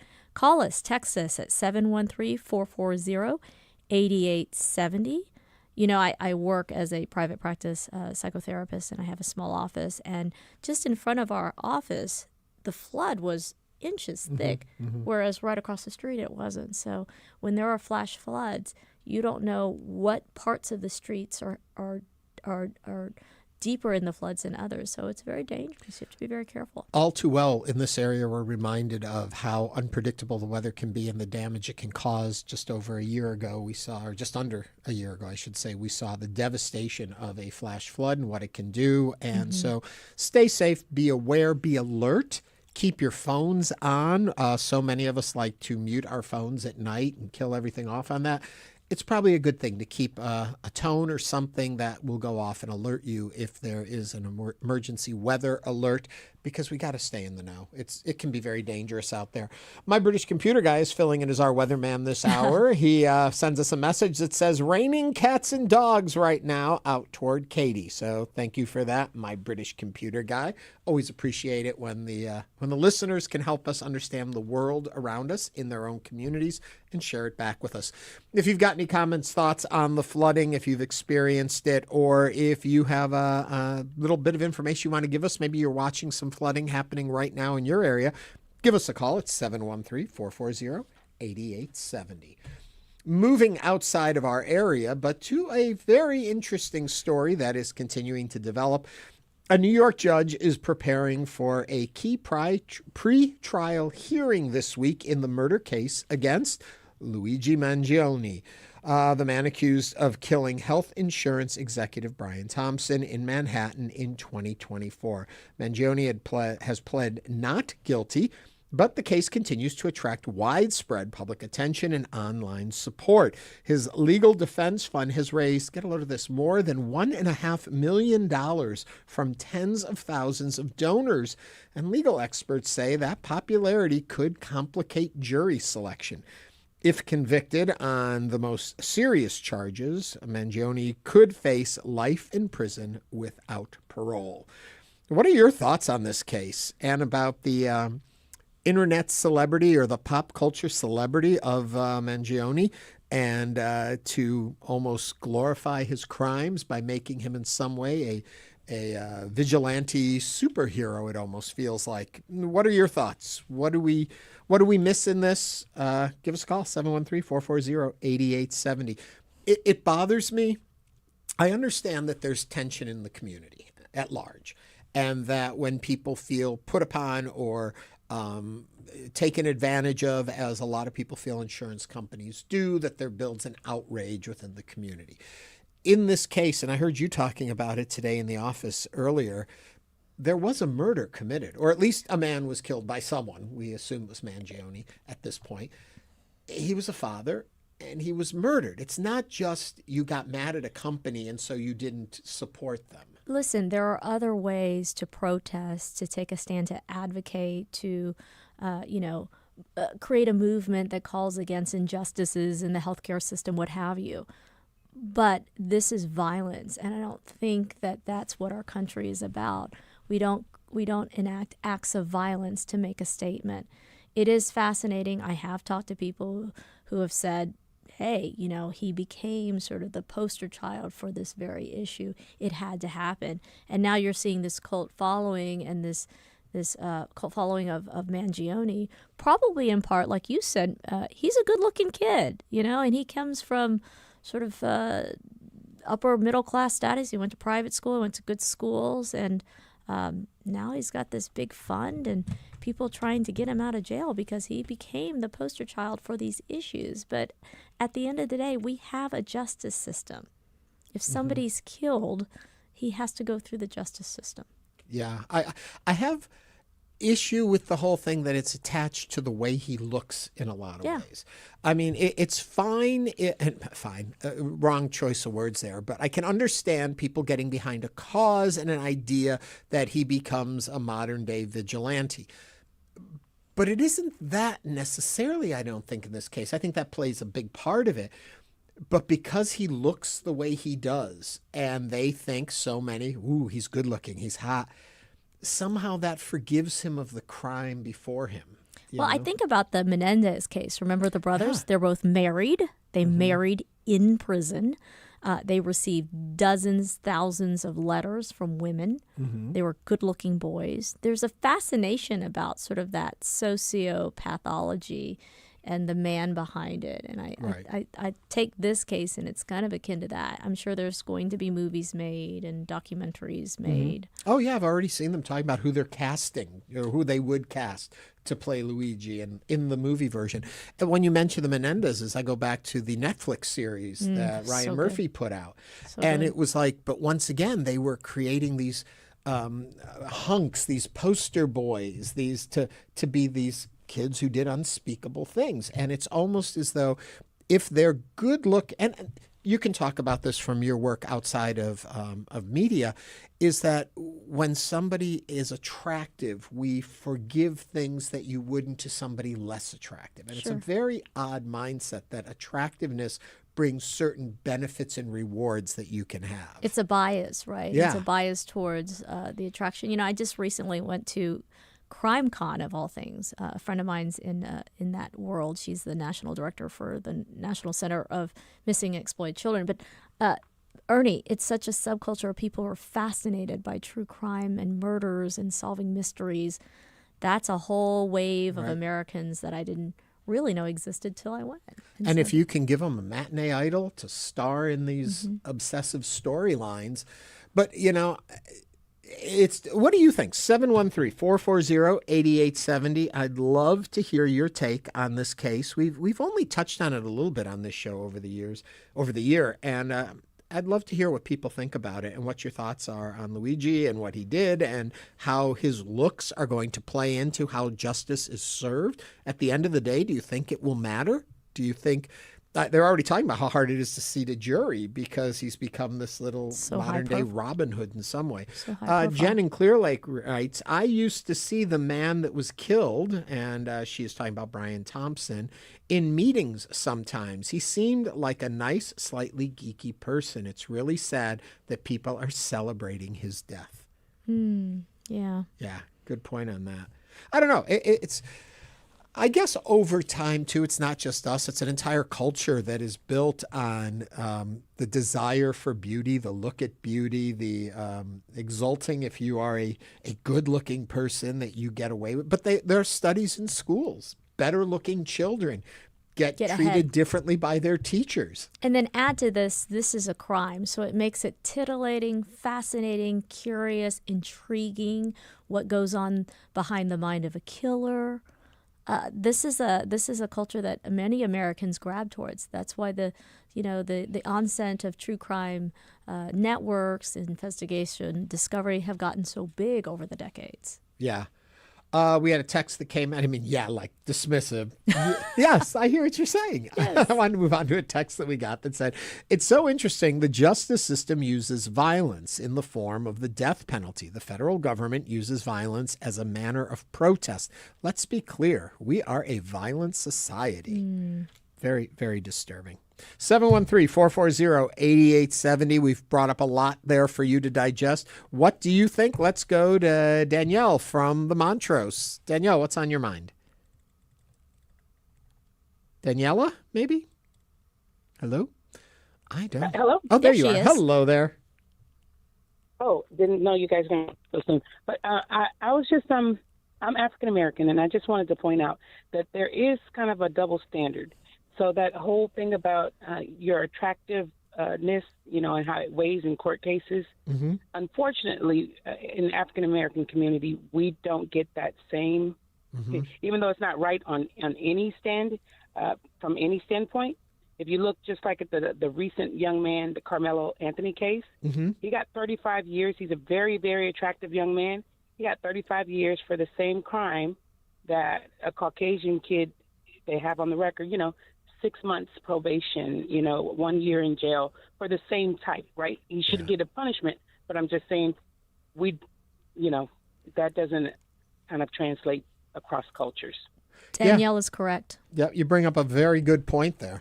Well, look, in Black and brown communities, if you look statistically in the data, the support for justice may not be there with our colors or communities of color.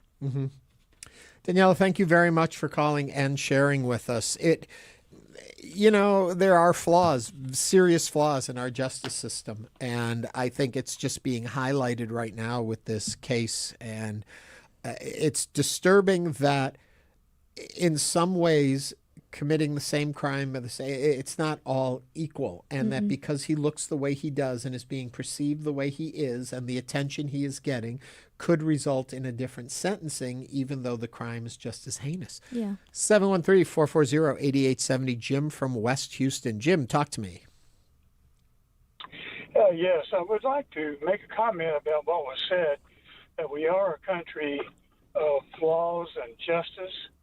And that's not true, because what happened with the attack on our Capitol, there were numerous crimes committed by these people, and someone died as a result of it. And the end result was the president who organized this and supported it ended up pardoning these people that did this atrocity. So where's the justice? Yeah. Yeah. Jim, good point. Thank you for calling and sharing with us. I think when he mentions January 6th, and I think probably a lot of people, the first thing you see is that January 6th shaman, the guy with the horn helmet and all that. We as a culture seem to need to find a celebrity, a touch point, a person in a story that becomes bigger than the story itself in some ways. Luigi becomes it in this case we're talking about. That guy became a symbol of it. They're shirtless with his horn helmet on and all of that. It's just a weird thing we do as a people. We have to find that symbol within it, and then do they get treated? Now he got sentenced, but then he did get pardoned, I do believe, in all the pardonings. All the January 6th insurrectionists were pardoned. I will say, Danielle, raising the point of race plays a factor in any case. It's true, right? We have biases in this country. Racism exists. We can't deny it. And when we look at cases in which black defendants or brown defendants have a conviction, and then you compare it to those white defendants, you will see the injustice or the inequities when it comes to that, and you cannot deny the data. Yeah.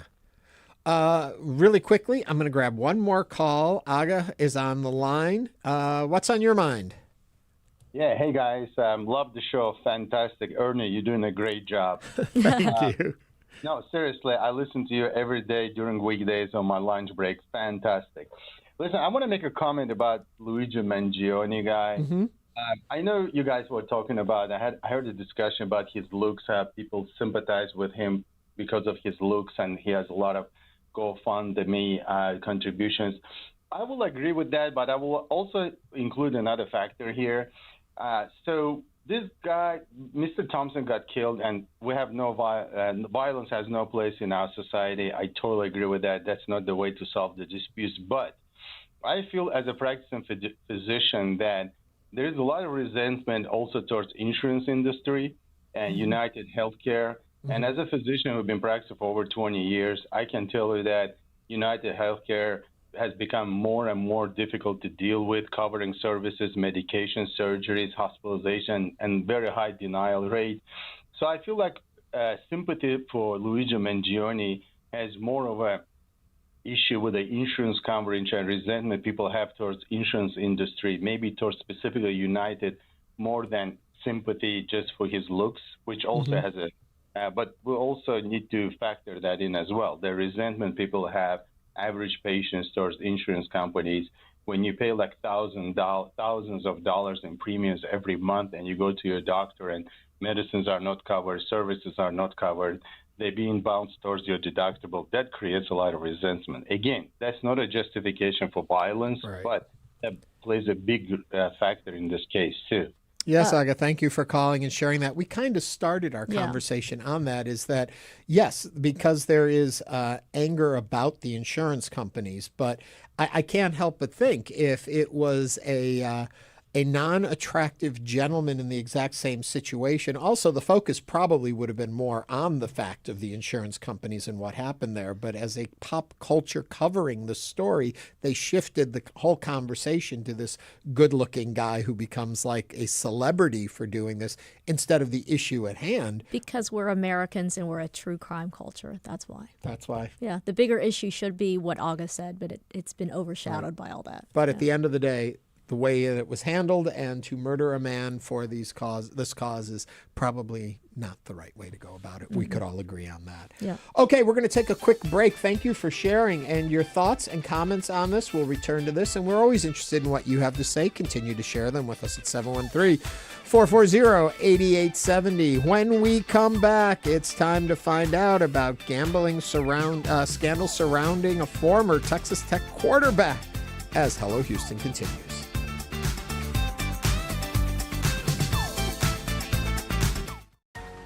We know you value Houston Public Media. That's why you're watching right now. So take the next step and become a new member of the station you rely on. Every gift makes a difference. And what matters most right now is supporting the station that brings you the news and information you rely on. It only takes a minute to make a big difference. So join as a new member today at houstonpublicmedia.org/donate or call 800-364-8300. Massive IPOs planned for this summer are likely to send a tsunami of cash through the tech capital of San Francisco, pushing up home prices with it. We are in unprecedented times because of the access to liquidity, the access to wealth. I'm Kristen Schwab. A look at the real estate market from the front lines of the AI boom next time on Marketplace. You can listen to Marketplace coming up later today. It's on at 6:30. More to watch, more to discover, more to learn. HPM Plus streams the best of PBS and Houston Public Media. Kids, drama, science, local, all in one free app. Go live with channels like TV8, Create, PBS Kids, NHK World, and more, streaming around the clock. And PBS members get full access to past seasons with Passport. Search HPM Plus on your smart and connected TVs. It's all waiting for you. On HPM Plus. Houston Public Media, in partnership with Texas Southern University, brings to you The Vibe. R&B, hip-hop, and neo-soul. Music that resonates with all ages. The Vibe on 88.7 HD3 and on the Houston Public Media app. Support comes from Theater Under the Stars with the 2026-27 season of Broadway shows, including The Who's Tommy, Kinky Boots, and Oh Mary. Details about subscription packages are available at tuts.org.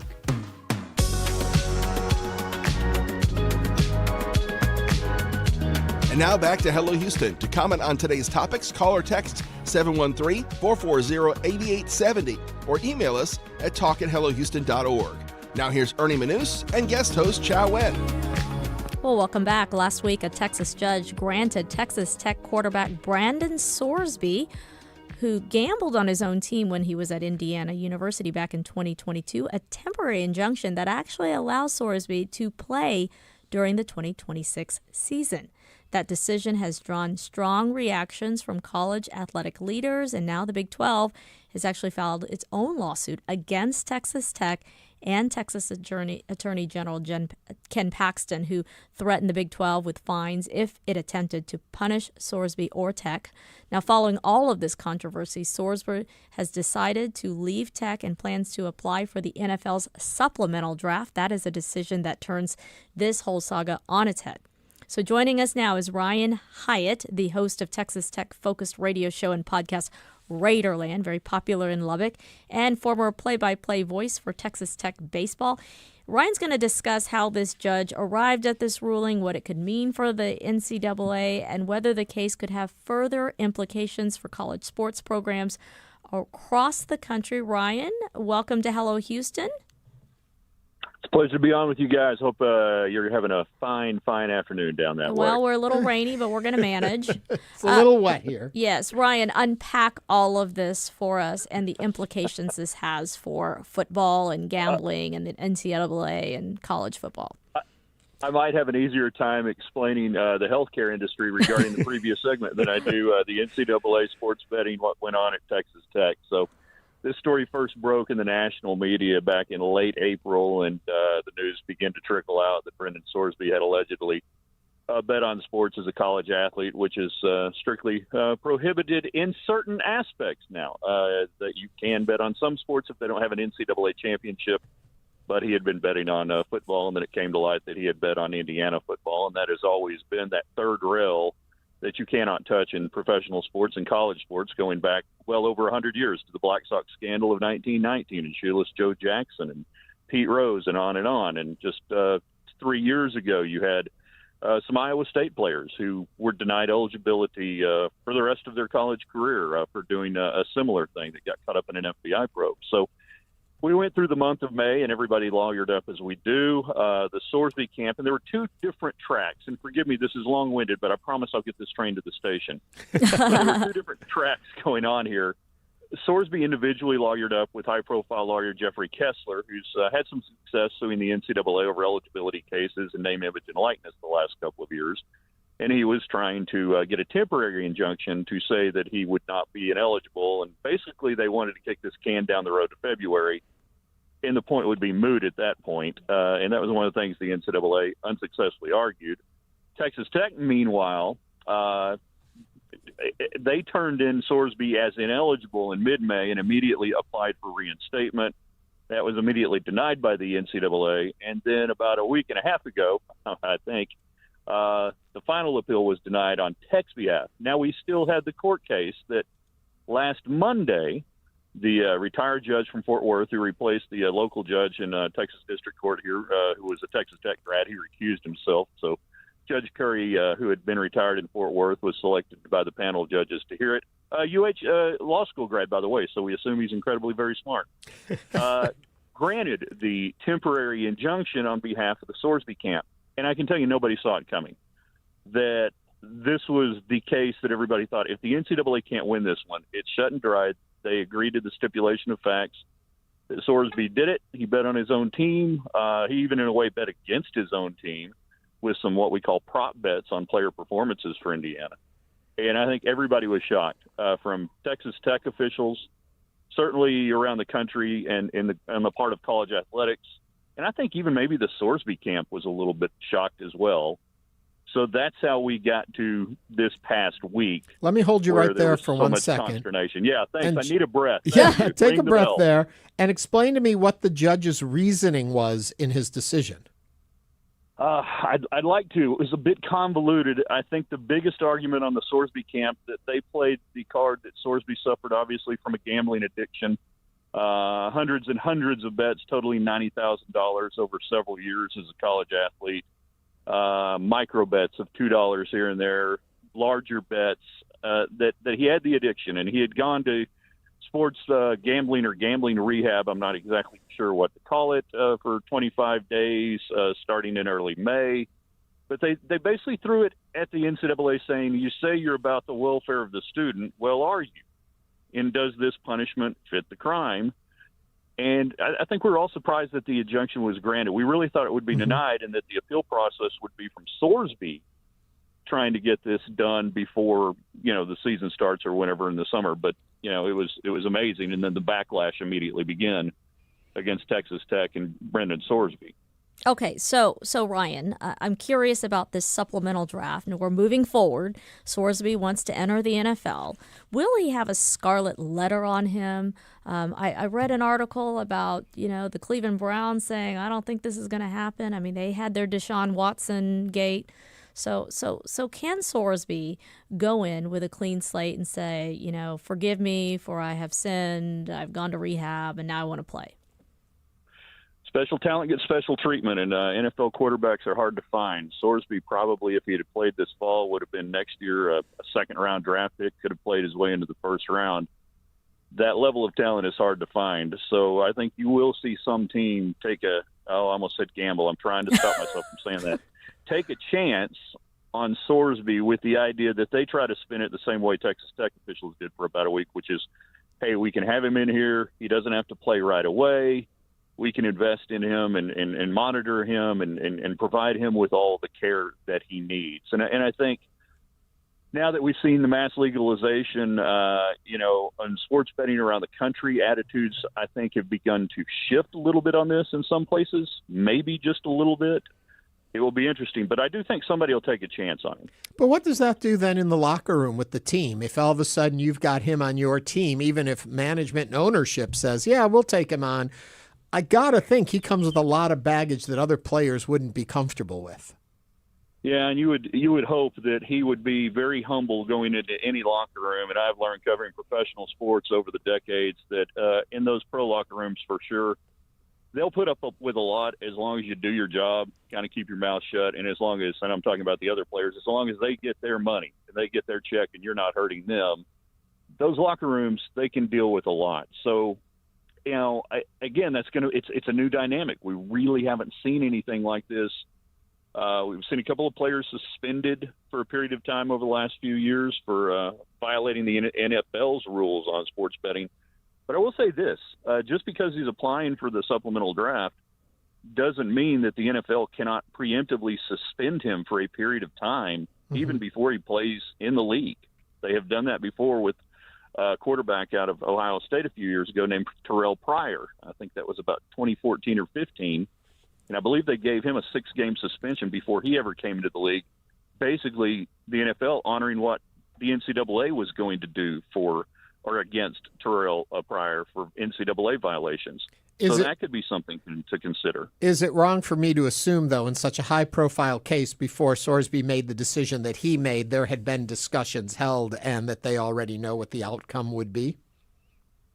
I would think so. I would think that this had to be gamed all the way through. And I have to have a feeling before Sorsby made the announcement of going into or applying for the supplemental draft last night, that his representation had to have reached out at least to the commissioner's office, Roger Goodell, and the NFL, or even some individual teams that said, all right, if we do this, will there be interest in our client? Well, I think I also heard you say, listen, if you're getting paid, and in the NFL, it is big business, and the fans want to see results, and the NFL is swimming in millions of dollars. So if Sorsby can, if he can succeed in the NFL, will people just sort of shut up because, hey, he's doing well?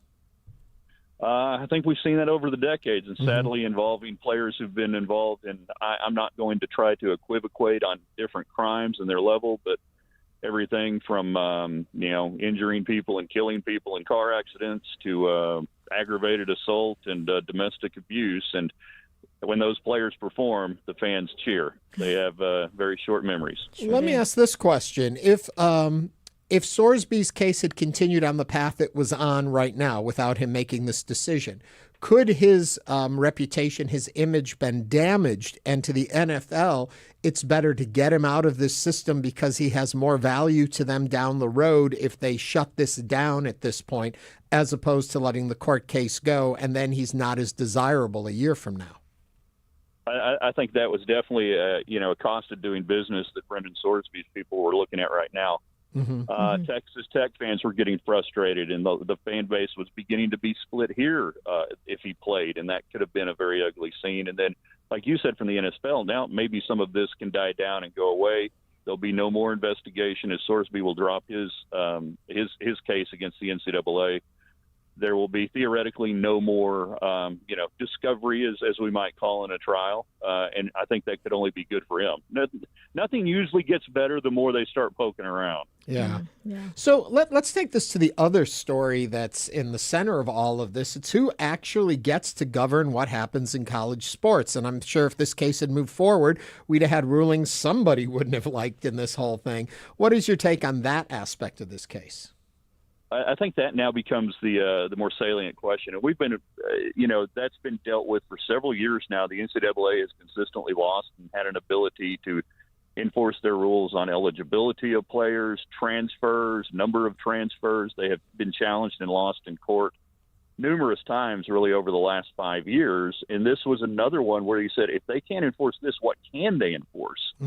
So there's an student, I have to say student athlete, I think legally still. There's an athlete out there right now who something's going to happen, and they're going to sue the NCAA, and they're going to look at what this judge did in the Lubbock courtroom and probably try to hang their hat on that and say, hey, these people can't even enforce the gambling rule. They can't do this to me. And if you find a sympathetic judge or a sympathetic jury to your argument, as we know, covering a lot of different trials, all it takes is one. Yeah, yeah. So the impact this would have then beyond just this particular case, this particular sport, in general, does it really set up an idea of an industry having its own regulations against government rule and regulations and who actually gets to decide the lot of their members? 100%, and that's one of the reasons why you're seeing in Congress right now the Protect College Sports Act, which is moving through out of the Senate through the House. And we're not in reconciliation yet on that bill, but they would argue, the proponents of the bill, that this would codify in a federal law with almost an antitrust-like exemption to the NCAA, the ability to impose their rules on the member institutions / players that are involved in that. We come back on the other side, and the employment lawyers would say, how can you have, what we would say collective bargaining in professional sports with a group of players who never agreed to it, that they aren't union represented? So it gets to be a bit of a sticky wicket, and I've said for years, the NCAA is just too big to govern as an entity in 2026. And I don't know how we separate some of this out and winnow it down, but right now, it's almost ungovernable. Yeah. Which is why they leaned on Congress, right? They called on Congress to help. Yeah. And that, how desperate are you when you look to Congress to save you as an entity? Well, and I think that's another conversation for another day, I would say. Ryan, really a fascinating rock case. Bottom. Yeah, really a fascinating case if you're a sports lover, if you're a college fan. And, we'll be watching. Thanks for your time. Ryan Hyatt, host of the Texas Tech-focused radio show podcast, Raiderland. Thanks for speaking with us, Ryan, sharing your information. Thank you, Ryan. It's an honor and a privilege, and just give us a holler anytime you need anything. Have a great day. Thank you. Coming up, we've got the Tamarie Cooper Show. We're going to hear all about it. Stay with us as Hello Houston continues.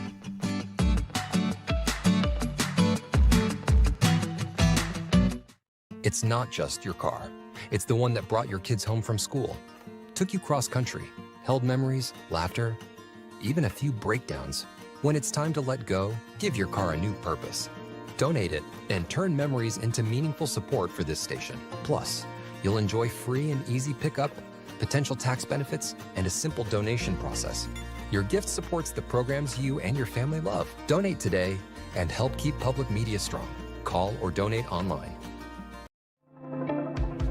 Support comes from Metro. World Cup planning includes transit improvements intended to serve Houston after the final match. Metro provides bus, rail, and paratransit service and continues mobility enhancements across the region. More at ridemetro.org/Metro Now. Support comes from Chariot Energy, a member of Hanwha Energy USA, a retail electricity provider offering simple, sustainable energy plans to residential and commercial customers. Details and plan options available at chariotenergy.com.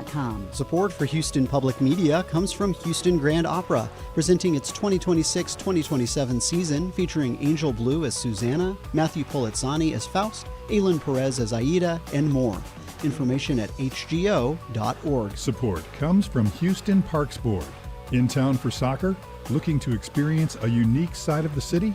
Explore the Bayou Greenways, a network of over 170 miles of trails. Learn more at HoustonParksBoard.org. Support for Houston Public Media comes from Texas Mutual Insurance Company, a workers' compensation provider that's been caring for hardworking Texans for over 30 years. More at texasmutual.com/expert partner. Support for Houston Public Media comes from Museum of Fine Arts Houston, presenting Father's Day at Bayou Bend, featuring live music, refreshments, and the gardens and fountains of Bayou Bend. Sunday, June 21st. Details at mfah.org.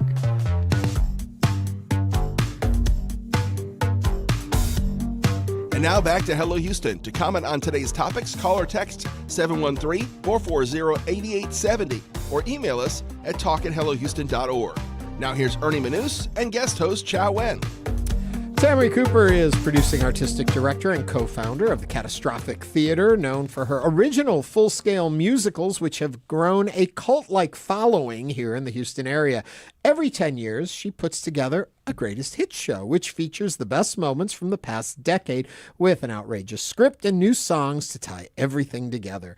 Starting Friday, in honor of their, I can't believe, 30th anniversary, though I hear the math might be a little fuzzy on that one, it's time for Tamarie's Greatest Hits Volume 3, running at the Midtown Arts and Theater Center, Houston, better known as The Match, through August 1st. To tell us more about it and what audiences can expect, please welcome back to the show Tamarie Cooper and her on-stage partner in crime, Kyle Sturdivant. Tamarie, Kyle, welcome. Hello. Hi. All right, I look forward to this every summer, and you have yet to let me down. What's the pressure like to make sure you always put on a good show? It is. I mean, I think that's obviously comes out in the theme sometimes in the show is like, how can I keep doing this? How can I keep topping myself? But I don't know. As long as the ideas are happening, right, I'll keep doing it. So this year is a greatest hits again. It is. You do them every 10 years. You give us the best of the best, which is great because once, like live theater, once it happens, it's gone. Right. And so you give us a chance to revisit moments. Yeah, I actually think it's a great sort of sampler platter for people who haven't necessarily seen any of the shows before, because you do have some of the best numbers all together. And the Tamarie Cooper shows are not known for being deeply plot-driven pieces of theater. So it's not like you're going to be like, I don't understand what's happening here. What's the context? It's just lunacy, and that's all you need to know. Kyle, so as a first-timer like me, I can come, appreciate it, know nothing about the show, yes, and just come and have a good time. Absolutely. And I mean, yes, we do throw in there, obviously, there are some what you would call inside jokes or zingers or things like that, but it's nothing that will leave you feeling left out or not understanding what's happening. You can know it all and still not understand what's happening or how it got to that point. Kyle, yes, what is a Tamarie Cooper show? Oh, it's just, it started out as Tamarie and her friends getting together and just making wild, fun, dancing musical theater and food and fashion and stories from Tamarie's personal life. And it's kind of miraculously grown into this juggernaut that, at 30 years later, 29 shows, it's Carol Burnett's show, it's Saturday Night Live, it's South Park, it's doesn't take itself too seriously. If we break on stage, sometimes that happens. It's okay. We just want the audience to have a place to come and have fun and not think too hard. Luckily, Tamarie is a great storyteller, even though I've heard them all about 45 times. And these things have happened in our life. So I think they resonate with a lot of people. Yeah, I always think of them as, like, when you mentioned Carol Burnett's show, it's like if the classic 70s variety shows had continued on television, this is what they may have ended up looking like. Absolutely. Oh, yeah. And he is, of course, my Harvey Korman. So we do have that sort of energy and dynamic together. And he is like one of my very closest best friends, too. So he is just as I always say, it's the Tamarie Cooper show starring Kyle Sturdivant. So. But they let you be on stage too now and again. Yeah. The rule is there has to be a number in between my numbers so I can sit back there and rest. I'm too old to be in all the numbers anymore. So. Okay, you bring it up. I'll bring it up. You've kept this company, for the most part, together for a long period of time. People have drifted in and out, but there's a core to it. You're all getting a little older there. The energy isn't missing. How do you folks keep going without killing yourselves? I would say drugs, but it's not. We're actually pretty sober now these days. I don't know, denial maybe? Like good doctors. Yeah. Egg rolls and sugar. Although I am wearing a knee brace right now, so I'm feeling the arthritis of my mid 50s from some previous injury back in my ballet days. So, we work around it. We find some people who are a little bit younger than us to jump a little higher in front of us, the smart move, bringing the youngins to carry that part. Speaking of the youngins, so if folks know you or know your story and you bring it up, you have a daughter, Rose, who has grown up literally in the theater watching these. What does she think of her mother? Rose definitely thinks I'm ridiculous. But she's wonderful, and it's been so fun. She has no desire to be on stage. So everyone is like, are you going to be in theater too? She's like, stop making them ask me. But but she has worked on the shows in the backstage, and she helps me as a production assistant. And so and she has a very discerning eye. She could be a director. She takes great notes. Yeah, she actually does take gives notes them for to us, us. too. I heard a story. I won't say how I heard the story, but she's usually a relatively quiet person, and that you guys were working on a number, and she pointed out where it wasn't working and straightened you all out the other night. Yeah, the famous quote is "No, mommy, no." So that was when she earned her assistant director title. So. Yeah. Okay, I don't want to give away too much because I always like to go and be surprised. And I've mentioned before, my partner Walt is in the show, so for full disclosure there, and I don't let him talk about it. But since we've got to do this for the whole of Houston, for the betterment of Houston, I will sacrifice a little. What can people expect to see? Well, it is a hard thing to go through 10 years of material and decide what to use. First off, I will say, as we do every 10 years, it is a 2-act evening. So good. It's twice the fun. Yeah. So you have 2 acts of ridiculousness. And I wanted to just pick numbers that I felt were sort of the most iconic sort of what the Tamarie show is.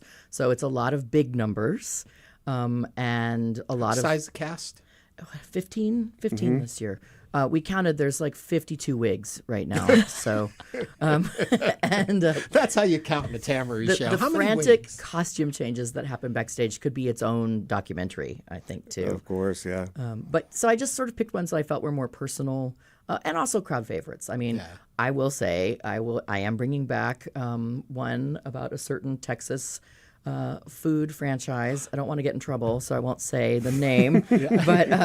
But where this one is sort of Kyle is bringing back his character of the Texas preacher. So that one will be back in it as well. Kyle, looking at the show that's before you this year, did she get it right, or were there some that should have been there you think that she should have put in? Oh, I think she got it absolutely right. She knows better than I do. And I enjoyed the stories that are more personal to her.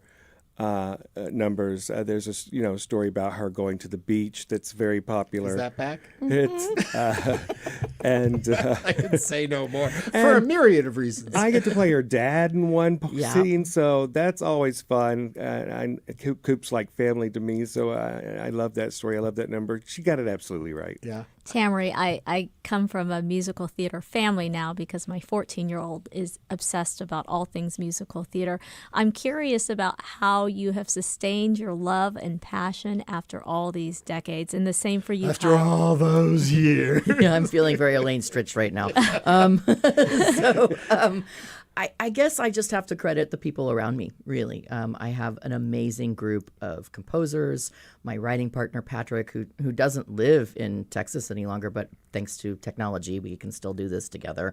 People like Kyle, and just being able to draw on, what's happening in the world. I mean, there's a lot of stuff you can make fun of and satirize. Although I will say, I was thinking about it this morning, there's not a lot of politics in it this time. You've done a really good job of walking that. Sometimes you step over one. There's a few little things, but I just feel like I really wanted this summer to be a great sort of place people could just go and not have to think about the chaos so much and be able to just relax and have fun and laugh their butts off. And obviously sharing my own politics here. I mean, you can't even really write that stuff now as satire because it's just so crazy that I'm just going to let it be its own show. Right? It was what Julie Louis-Dreyfus said when she brought Veep to an end. She was like, "What can we satirize anymore? They're doing it for us." Yes, exactly. And It it's does harder feel to make a it does joke. feel like a skit, unfortunately, sometimes. Brings up a very important part about all of this. We kind of talked around, but I want to dig a little deeper into it, is that this is original music, original scripting. You guys write this over the course of a year. Now, this one a little different because it's a greatest hit, so you're more curating this year than more of the writing part of it. But talk to me a little bit about that process for you guys. Usually it's sometime in the beginning of the rehearsal process for the current show that I start to panic because we have to announce our next season. And I have to go, okay, crap, what are we going to do? Right. And so I come up with a theme. And then I call my writing partner and I say, I want to do this. And he, jibber jabbers, and then we kind of come up with an outline of some basic ideas. And so for the next couple of months, that's what we do. We just sort of start outlining different possible sketches, possible musical numbers. when we get to December is when it really starts to become a real thing. And then we start meeting regularly in January to really hash out any, of the text. And I meet with my designers and also obviously with my composers, because I do a lot of the lyric writing. Sometimes Kyle writes lyrics. There's other people that write lyrics too, but then we meet with all the composers to get that going. So it is a well-oiled machine at this point. For people who think you guys just walk in there and just say whatever's on your mind, this is all scripted and planned and worked. It is. It's a tremendous amount of work, actually. And there aren't a lot of people that do generate this sort of scale of musical every year. Shout out to Stages for still doing their Pantos, because that is also an original musical that they generate. Well, I'm going to end you guys right here so I can give all the good information. But Tamarie, Kyle, thank you so much for coming in. Can't wait. Tamarie Cooper is producing artistic director and co-founder of Catastrophic Theater. Kyle Sturdivant is her onstage partner in crime. They have it written here for me. Tamarie's Greatest Hits Volume 3 will run at the Match starting Friday, June 19th through August 1st. If you want tickets, get them quickly. They sell out fast. You can find out more at catastrophictheaterre.com. Thank you, guys. Thank you so much. Can't wait to see it. Night. Yeah. Anyway, Chau, you want to come back tomorrow? I think I'll come back. All right, let's do this again tomorrow. We'll be back. We're going to be talking about Governor Abbott calling on Texas energy regulators to rein in data centers. That's just one of many things we'll talk about on Hello Houston tomorrow, right here on News 88.7. Thanks for joining us. Thanks for listening to Hello Houston. Join us every Monday through Friday from 11 a.m. to 1 p.m. to talk all things Houston. The Hello Houston production team includes Garrett Bowman, William Menjivar, Jen Altide, Todd Holslander, and Jim Kavachin. For the latest in local news, subscribe to the Hello Houston daily newsletter at HoustonPublicMedia.org. Hello Houston is a production of Houston Public Media. The opinions expressed by the guests of this program are solely their own and do not represent the views of management, staff, or underwriters of Houston Public Media. This is News 88.7. Join us for Hello Houston, weekdays from 11 a.m. to 1 p.m., taking a deep dive into the stories that matter to Houstonians, keeping you informed, engaged, and